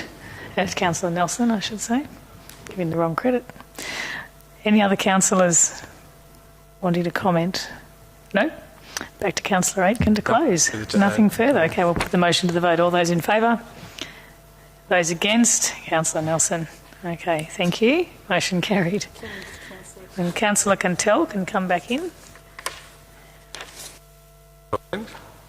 Here is it, Councillor Nelson. Okay, item 11, this is revocation of flood-prone area designation of new lots at Warralilly Grange Estate Stages 1, 2, 3 and 6, and we know who's going to move this. It's Councillor Manane. Seconded, Councillor Nelson. Very important items. It is an important item.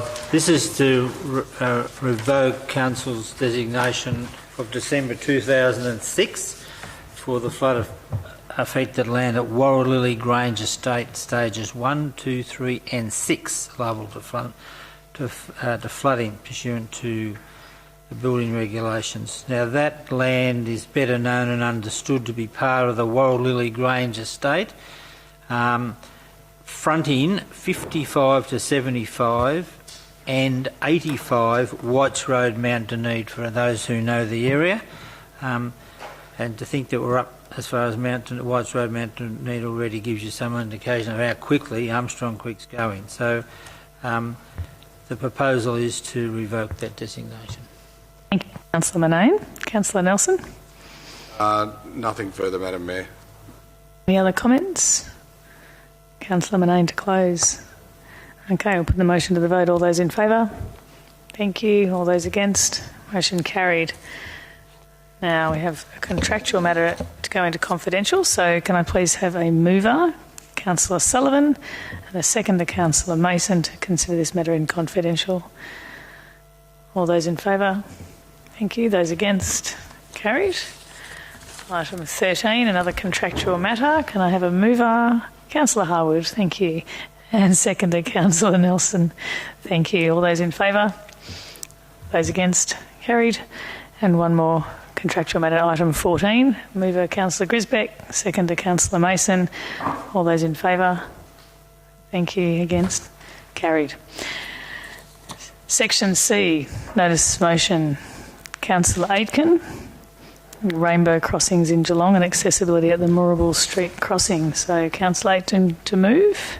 Thank you. I'd like to move the recommendation that Council supports the introduction of rainbow crossings, rainbow road treatments within the City of Greater Geelong.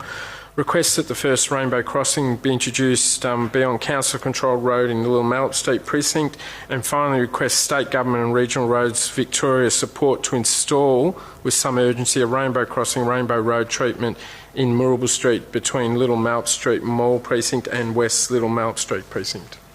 Thank you. Do I have a seconder to this notice of motion? Councillor Nelson. Thank you. Councillor Aitken. Thank you very much, Madam Chair. Look, Council actually has the overall objective in Clever and Creative to create an inclusive, diverse, healthy and socially connected community. And in our Disability Access and Inclusion Plan, we actually have the commitment as a council to work towards full equality for people with a lived experience in a disability in the municipality.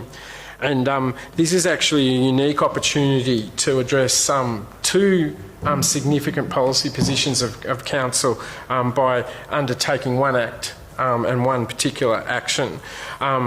2 years ago, it was brought to my attention by the disability community that there were accessibility issues getting across the crossing in Moorabool Street from Little Mallet Street to the mall. And those issues that were raised 2 years ago was the gentleman was in a wheelchair, and the cycle of lights and cars and buses that parked on the crossing when the cycle of lights were red meant that an able-bodied person could actually walk around those vehicles, but a person in a wheelchair had to wait for the road crossing to actually be vacated by buses and cars. And in working with the Director of City Services, we looked at a number of options, and we considered a number of options to address that accessibility issue. One of those proposals that raised was the introduction of rainbow crossings. And rainbow crossings are essentially a inclusive community initiative which tries to make people feel supported, inspired and connected in their community that come from our LGBTQIA plus communities. And they've been successfully introduced in New South Wales, in particular in the Oxford Street area, and they also were successfully introduced in the city of Yarra, where Guy Wilson Brown came from, and he personally was involved in the introduction number of rainbow crossings at that in that municipality.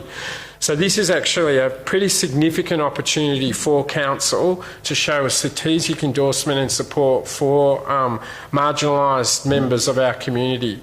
I hope it can get the support of councillors to actually show our strong support for this recommendation and motion, so that we do include and inspire and connect with our LGBTQIA plus community, and we also address the issue of accessibility for those people that are suffering a lived experience in a wheelchair, and making it easier for them, and the installation of rainbow crossings, both the temporary one that will occur if the council makes a decision tonight in a very short time to meet the Rainbow Festival opportunity, and alternatively the disability community. We will now work, if it is supported, we will work with the State Government and Regional Roads Victoria to try to put it across the Moorabool Street Road.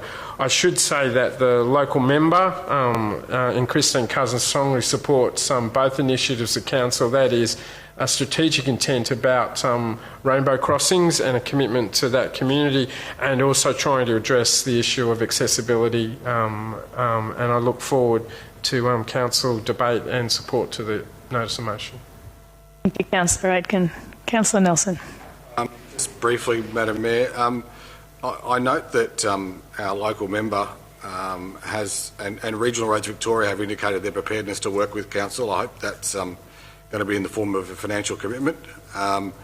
Certainly, coming from the disability sector I've worked in for a number of years now, it is quite confusing trying to get across there at those. I think there's three. Is that right, Councillor Aitken? Three crossings. There's one going north-south and then 2 going east-west, and it's really confusing for both pedestrians and motorists. So what the crossing looks like, I'm not really phased as long as it's a proper crossing where people can cross with safety, because the buses stop in the middle of that crossing, cars stop in the middle of that crossing, and there's just people don't understand where they're supposed to cross. So I think a crossing is needed there, so that's why I support it. Thank you, Councillor Nelson. Any other councillors to comment? Councillor Cantell. Just more so on the practicalities of the matter, is that I just want to ensure the community that we're not actually introducing more crossings, and we're not trying to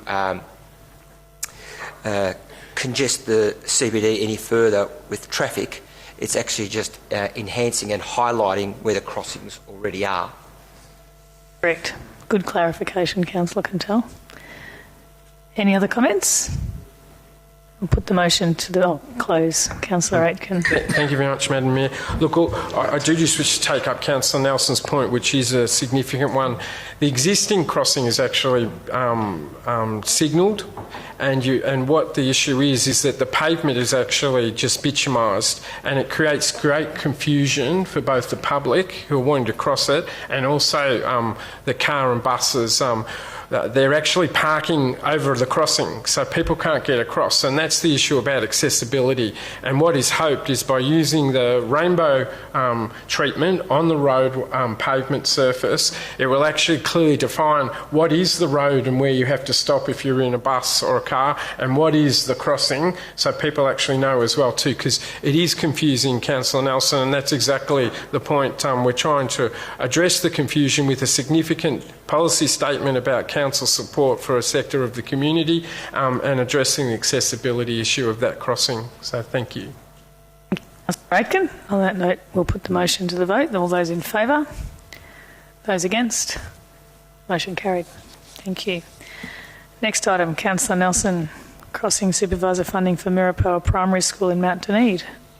Thank you, Madam Mayor. I bring this notice of motion to Council because of a problem in the community. There's a new school being opened tomorrow. That's Mirapoa Primary School. Now, Mirapoa means sunny plains in our native Wadawurrung, and obviously that school is on the sunny plains of Mount Dunedin. And the school, when it was built, which is only just recently, obviously, was not built with pick up and drop off inside the school, which should be mandatory. You would think the state government would do that, but they don't. They leave the obligation up to council because they're responsibility into the gate. And the state government also won't fund a school crossing supervisor unless they do traffic counts. And they can't do the traffic counts until the school is open for a period of time. So the state government have really crossed our hands on this. So I am preempting funding for a school crossing supervisor, because I think the safety of our community should be our number one priority. Because the state government haven't put a drop-off inside the school, we need to fund a crossing supervisor. So I'm asking my fellow councillors to fund a crossing supervisor at the nearest set of traffic lights, just up the road on the corner of Unity Drive and Sovereign Drive, until such time as we can build the crossing out the front of the school in the appropriate place. Councillor Nelson, do we have a seconder for Councillor Nelson's motion? Councillor Manane. Happy to second it, and my fellow council makes good sense. Thank you. Would you like to make any further comments on it?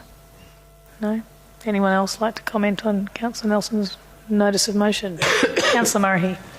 I'm supportive of the notice of motion, but I note an article in the Geelong Advertiser last week. There's actually 4 new schools opening in that area.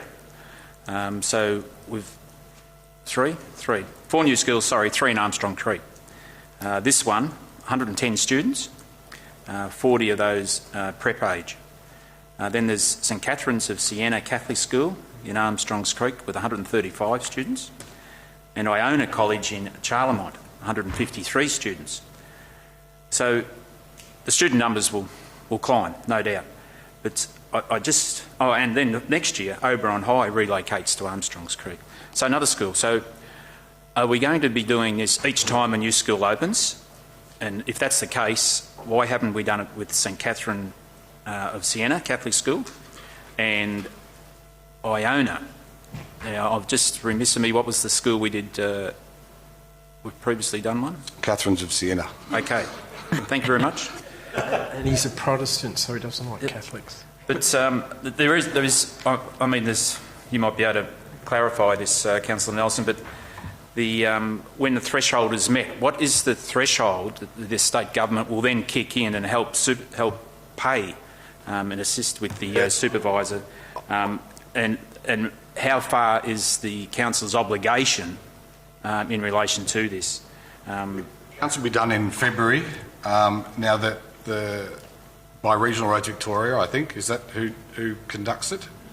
And the matrix of funding a crossing is quite difficult. It's a certain amount of cars or traffic per hour versus students and all sorts of stuff. It's quite complex, but certainly this one on Sovereign Drive is one of the main roads in and out of Armstrong Creek, and it's right beside a new development area where there are going to be a lot of trucks, a lot of tradies, and certainly one death is too many in my Councillor Nelson, can I just interrupt for a second? Sorry. I think Gareth can probably enlighten us a little on the process here.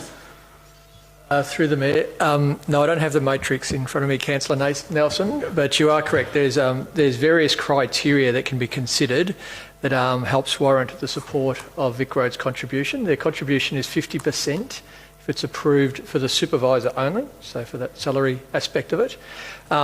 And the criteria does relate to, though, it is car vehicle counts, the pedestrian counts, so the school numbers, but there's also some criteria around disability and the likes with students that would actually utilise those areas as well. So there's a multitude of criteria you can consider. And generally, though, the counts are more often than not the city's counts. So, Councillor Nelson, we actually do that work and provide it to Regional Roads Victoria as part of an annual submission that we do for continuation of existing positions and any other new positions we wish to put up as well. They are willing to consider some of these in advance, and we're working with Regional Roads Victoria on that as well. Go on, Councillor Nelson. Part of the problem is that schools don't provide pick-up and drop-offs, and that should be mandatory. That when there's children around cars, that needs to be in a controlled environment. But the state government currently aren't doing that, and that's part of the problem, Councillor. Thank you. Councillor Grisbeck.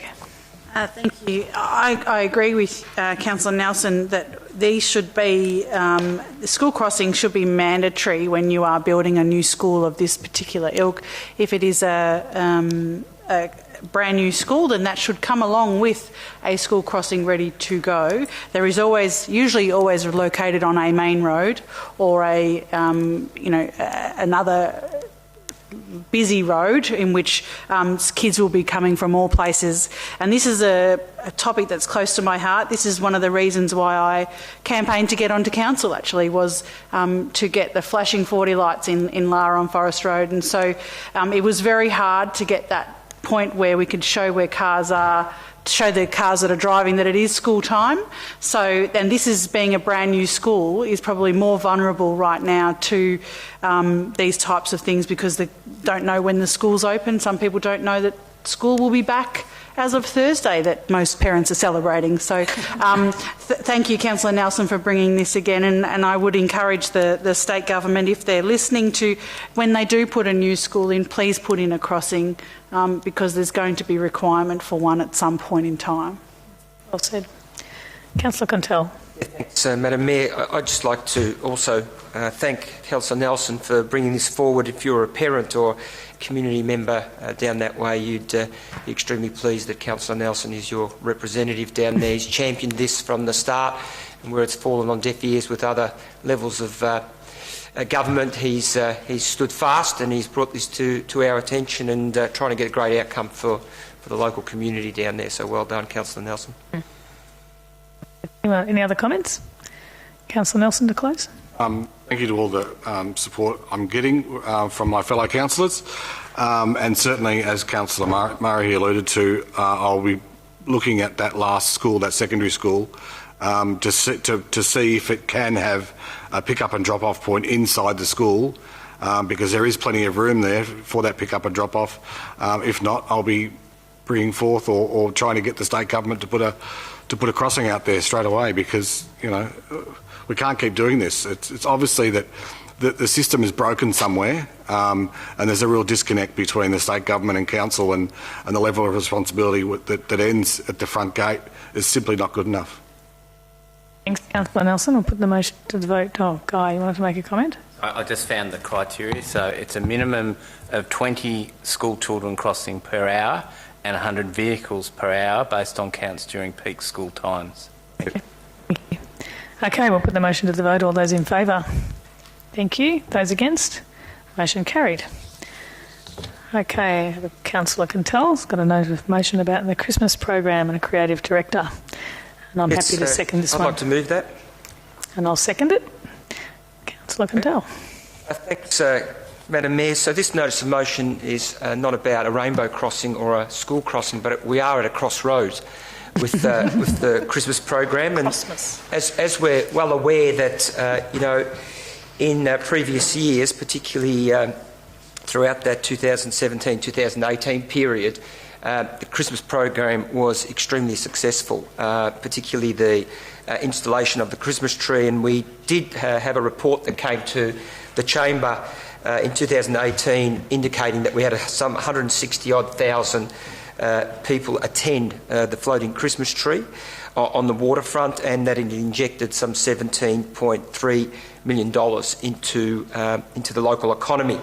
But like any program, like any initiative and marketing program, if we don't continue to enhance it, if we don't continue to review our initiatives and the quality of them, then unfortunately they do tend to deteriorate. And anecdotally, I haven't seen the numbers for this past Christmas program, but anecdotally I would suggest that this past year perhaps was not as successful as previous years. We had a couple of things against us. Obviously, the launch didn't go ahead for the Christmas tree because of the weather, and that was not a good start. But equally, personally, I just felt that it was a bit flat. The Christmas tree, whilst it's still impressive, seems to need some care and attention. And the recent introduction of the ferry, which I think is fantastic for Geelong, but when the ferry report came to council, I was concerned already then that it may have an impact on the location of the Christmas tree. Now, we've gone through a Christmas where both have existed, but again, I think that my concerns were realised that potentially that ferry is having an impact on the aesthetics and the impact that the Christmas tree has previously provided us down on that waterfront. So I'm not suggesting tonight that the Christmas tree needs to move, but I really do think that we need to have a good look at our Christmas program. What else can we do to ensure that we continue to instill community pride in what we're doing with our Christmas program, and to be able to look at ways and means of continuing to expand on what it offers our broader community, how we can enhance what we're doing in other suburbs of Geelong, whether that be down the Ballerine or whether that be in the north. And I think we need to continue to be adventurous in our approach to this. And, I believe we really do have the potential to be known as the Christmas city. It is something that we can continue to build on, and I think we're ahead of other states and other municipalities in that regard. But if we continue to just rest on our laurels, there is no doubt that the appeal of just having the Christmas tree and some wrappings around some furniture and some lights will start to drop off. Now, I don't believe that we as a group have that creative mindset to be able to come up with all the ideas on what needs to be done going forward. I do feel that there's an opportunity to increase the height of the Christmas tree, and I've certainly put a bid in for budget considerations for that to at least be deliberated in the upcoming budget.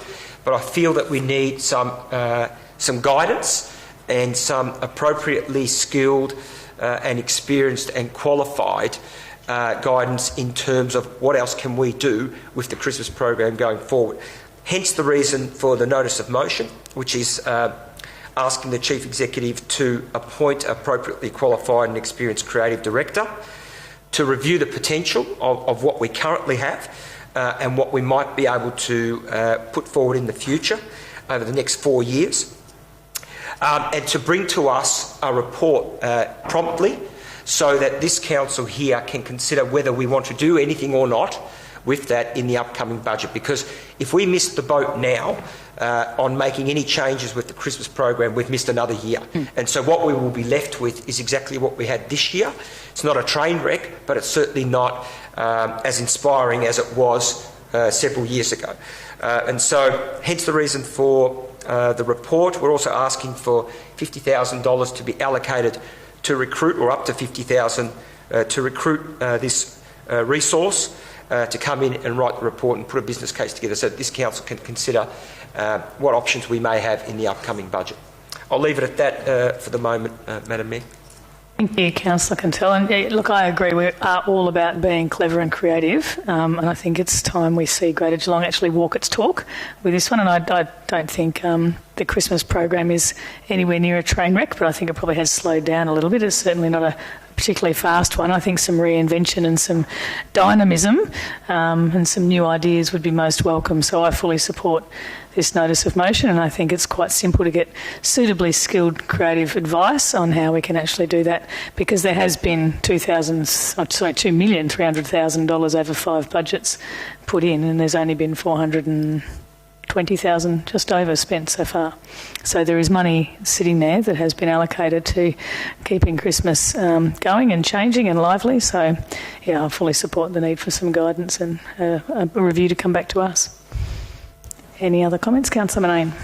I'd like to support this if I could, please. I think the Christmas tree has been a success. I think it's got a little bit tired in as much as that I think, especially if we want to be clever and creative, that it should be something that we can interact with. And I'd love to see us have an app. I'd love to see it used as a mode of fundraising. And so we could all go on our app and make a contribution to fundraising, and maybe thanks for your donation, so-and-so, so-and-so. And over the course of it there, we could raise money for the community, maybe one of the well-known causes. And it could be, as I say, clever and creative, because it would be unique, but it would be an opportunity for the city to come together as council in a specific venture and we could use the Christmas. And after all, that's what Christmas is all about. Absolutely. Thanks, Councillor Manane. Councillor Mason. Thank you, Councillor Asher. I do request Councillor Contell to one day propose something that I'm fully in favour of. I'll be very happy to be. Not going to happen. Anyway, I'm trying very hard tonight as well, and I do have some discomfort with it in that, in some respects, this is a sort of an operational matter. It's perhaps the CEO himself might have other ways of allocating resources. We are giving, and I'm pleased that you did mention that this is to be integrated with the budget process, because until you just spoke, I thought that they might have been mutually exclusive. I note that there's one word missing in the recommendation, and that is in 1.1, appoint appropriately qualified, experienced creative director to review existing and potential, and the word missing is municipal Christmas activities. And you did mention the Bellarine in your own dissertation, Councillor Contell, but it is a bit confusing because most of the conversation is about central Geelong. And so I'm not quite sure what the intent is in terms of the review. I would be very happy for the whole municipality Christmas activities to be reviewed, and possibly even the idea of the Christmas tree to be moved perhaps to eastern beach swimming beyond the swimming area, then to Limeburners Point, then to Port Arlington, then to St Leonard's, and perhaps Indented Head.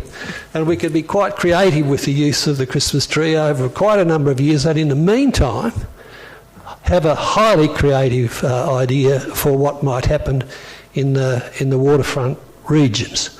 So in some respects, in many respects, I support the proposal, but I think it hasn't been carefully defined, the terms of reference for the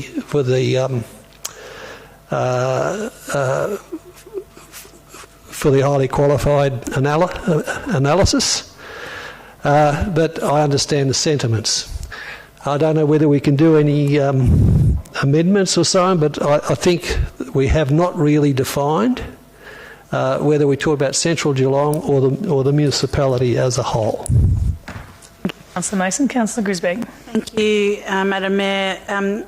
Having spoken to Councillor Contell about this notice of motion this week and after being advised that it was coming out, I'm confident that it is the Christmas program for the broader municipality, because we both, Councillor Aiken and I, have seen the joy on the faces of some of the people in the northern parts of Geelong who enjoyed the Christmas activities that Councillor Aiken, I will give him credit, came up with the idea of running the bus program from some of the neighbourhood houses in the north through to central Geelong to see the tree, because some people in the northern suburbs necessarily can't always get into the CBD at night, and so that particular Christmas program was well supported, and it was really exciting for the people in the northern suburbs to participate.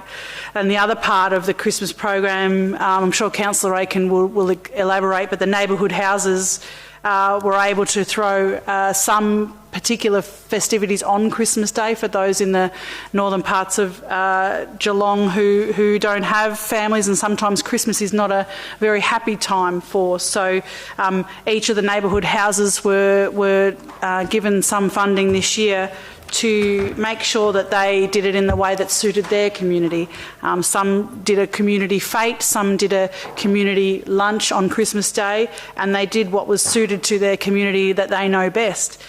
So I'm suitably impressed and thank Councillor Contell for this notice of motion, and I'm comfortable that this is a municipal-wide recommendation that will cover all parts of the Christmas program, albeit from decoration to participation to tourism and all of the things above. I agree with Councillor Contell. I voted against putting the ferry at the particular position that it is at this moment because of the view of the Christmas tree, and unfortunately I've seen nearly every photo of the Christmas tree has a photo of the ferry in the background. So I'm open to different options around what the Christmas program might be, and I'm really glad that we'll be looking at an independent report that will come and give us consideration about further enhancing the Christmas program over the next 4 years. And thank you, Councillor Contell, for bringing this through. Thanks, Councillor Grisbeck. Any other comments? Councillor Murray. Sounds like I'm going to be the Grinch. Now, I've heard the comments of some councillors that they were aware of this and fully aware of what it all was involved in the notice of motion. I must have missed that because we had a meeting last Tuesday night, and then this notice of motion, and there was nothing said last Tuesday night that I'm aware of, and then this notice of motion came through on Thursday. To clarify just a couple of things, I'm 100% fully supportive of the Christmas tree and the Christmas program, but I'm not sure what Councillor Contell means about the Christmas program. Because really the two anchor things that the council do run the program is the Christmas tree and the council projections on City Hall. So 98% of the remaining Christmas program is run by Central Geelong Marketing Committee, a Section 86 committee. So they do all the Christmas programming within Central Geelong. So I'm unsure whether Councillor Contell includes what happens around Christmas time in central Geelong that the Central Geelong Marketing Committee run as part of this. That hasn't been explained at all. The point that Councillor Mason makes is a good one, is the about the director, creative director. Have we looked in-house for a possible candidate? I mean, and the arts and culture, we have a creative director there, Martin Patton, who I think would be an excellent choice to perhaps have a look at what the council does with their Christmas program. But does that include the Central Geelong Marketing? Because their terms of reference, they're completely different. So, and I'm the chair of that committee, so it's made up of I'm the council representative, and it's made up of community representatives who decide what is run, what the Christmas program is. So we can't make a decision in chamber to tell that committee what to do with their Christmas program. So I think that's a grey area in relation to this motion. And an evaluation from the Christmas program, being the Christmas tree, will come back, as it does every year, in April or May. Why don't we wait for that to come back before us before we make a decision like something like this? I'm aware that the numbers are up. The numbers are up on the waterfront in relation to the Christmas tree. So the statements that there are no crossroads, I just disagree with. The actual numbers at the waterfront for the Christmas tree are greater than they've ever been. So why are we perhaps panicking at the first council meeting back in 2020 in relation to this? So I'm not supportive of the motion, but I understand the sentiment around the room. Thanks, Councillor Murray. Councillor Aitken. Well, I'm not going to be the Grinch or bah humbug or anything like this because, look, I'm a boring accountant and I came up with a creative idea about Christmas in the North, which Councillor Gresbeck has referred to.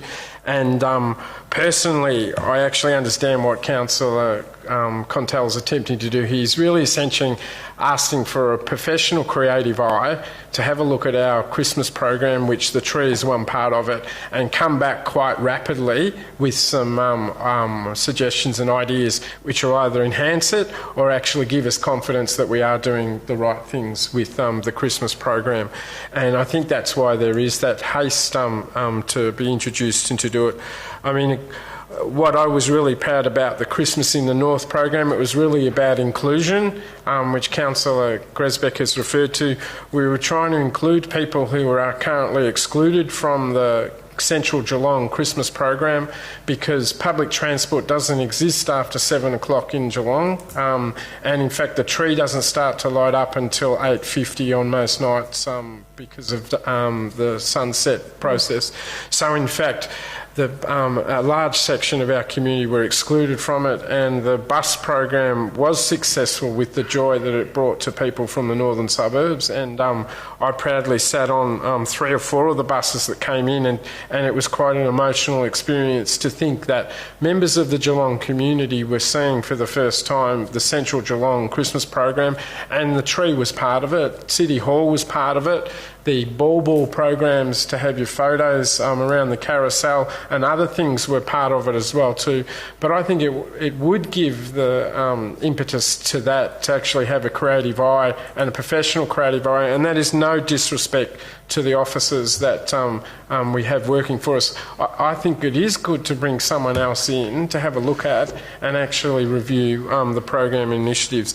I certainly have also got a budget bid in, Councillor Contell, to expand the Christmas in the North to actually call Christmas inclusion in Geelong, because I want the Whittington community to be able to experience what the Norlane and the Corio community experienced, and that was, we do have local pockets of our community that don't celebrate Christmas because they actually are migrants Christmas is a Christian holiday and experience, and what our local neighbourhood centres were able to do were try to create inclusive activity and celebrations that occurred in their local communities, and they were successful. The bus program was giving access to people that otherwise wouldn't come into the centre of Geelong and witness the Central Geelong program, so it assisted some of those numbers that Councillor Murray was referring to in terms there was increases down the waterfront. Well, I can assure you we had 10 busloads of increases from people from the northern suburbs who came into this. So I have a budget bid to try to expand it to Whittington and to other parts of Geelong that are excluded from public transport and participating, and I hope we are successful, and then we expand it further again to include the Ballerine in future years, which the Mayor has a very strong interest of making sure that that part of the Geelong is connected with Central Geelong as well too. So I'm happy to support this motion. It is, I mean, it's not saying that our program is wrong, but it will be good for someone professionally to have a look at it and assess it and respond quite quickly to us. And we've got a framework and timeline under the motion that's been presented for us. And part of the reason why I can see it has to come as a notice of motion, Councillor Mason, is it's actually requesting expenditure for 2019-2020 budget. That's actually this year's budget, so it's out. It does require a notice of motion and a chamber decision if we're going to support it. Thank you, Councillor Aitken. Any other comments? Councillor Nelson. Thank you, Madam Mayor. I wanted to comment from my notes on my computer, but technical issues has killed my computer. So I'm not a boring accountant. I work for the disability in the disability area. So I see. I didn't go this year, last year, but I've been every other year and seen how good it is. But I think we can do it better if we are to be the Christmas capital of Australia, which I think we should be.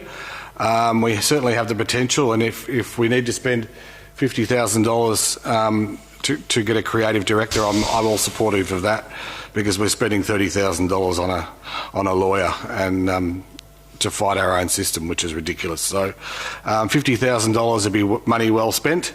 And if we can be the Christmas capital of Australia, whether it's apps, as Councillor Manane said, I remember the Central Geelong where they had apps there where you put it up against the wall and there would be stuff moving there. So whether that's gnomes riding jet skis or whatever it is, I think that'd be fantastic. So I fully support Councillor Contell's notice of motion. Thanks, Councillor Nelson. Okay, any other comments? Back to Councillor Contell.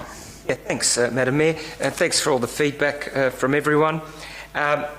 Certainly, those who chose to call me about the notice of motion, and there was quite a number here that did, I explained the merits and the intent of the notice of motion. Equally, it's not about panicking, it's about not resting on our laurels and ensuring that, we provide everything that we can to the community in terms of enhancing a program that has a good base level now.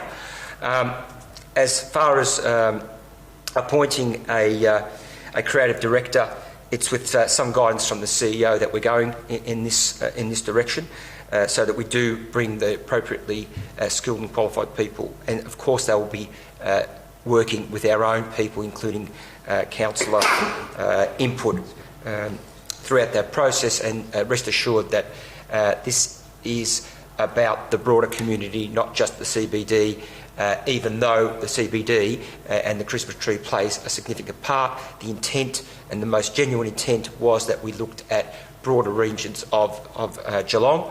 I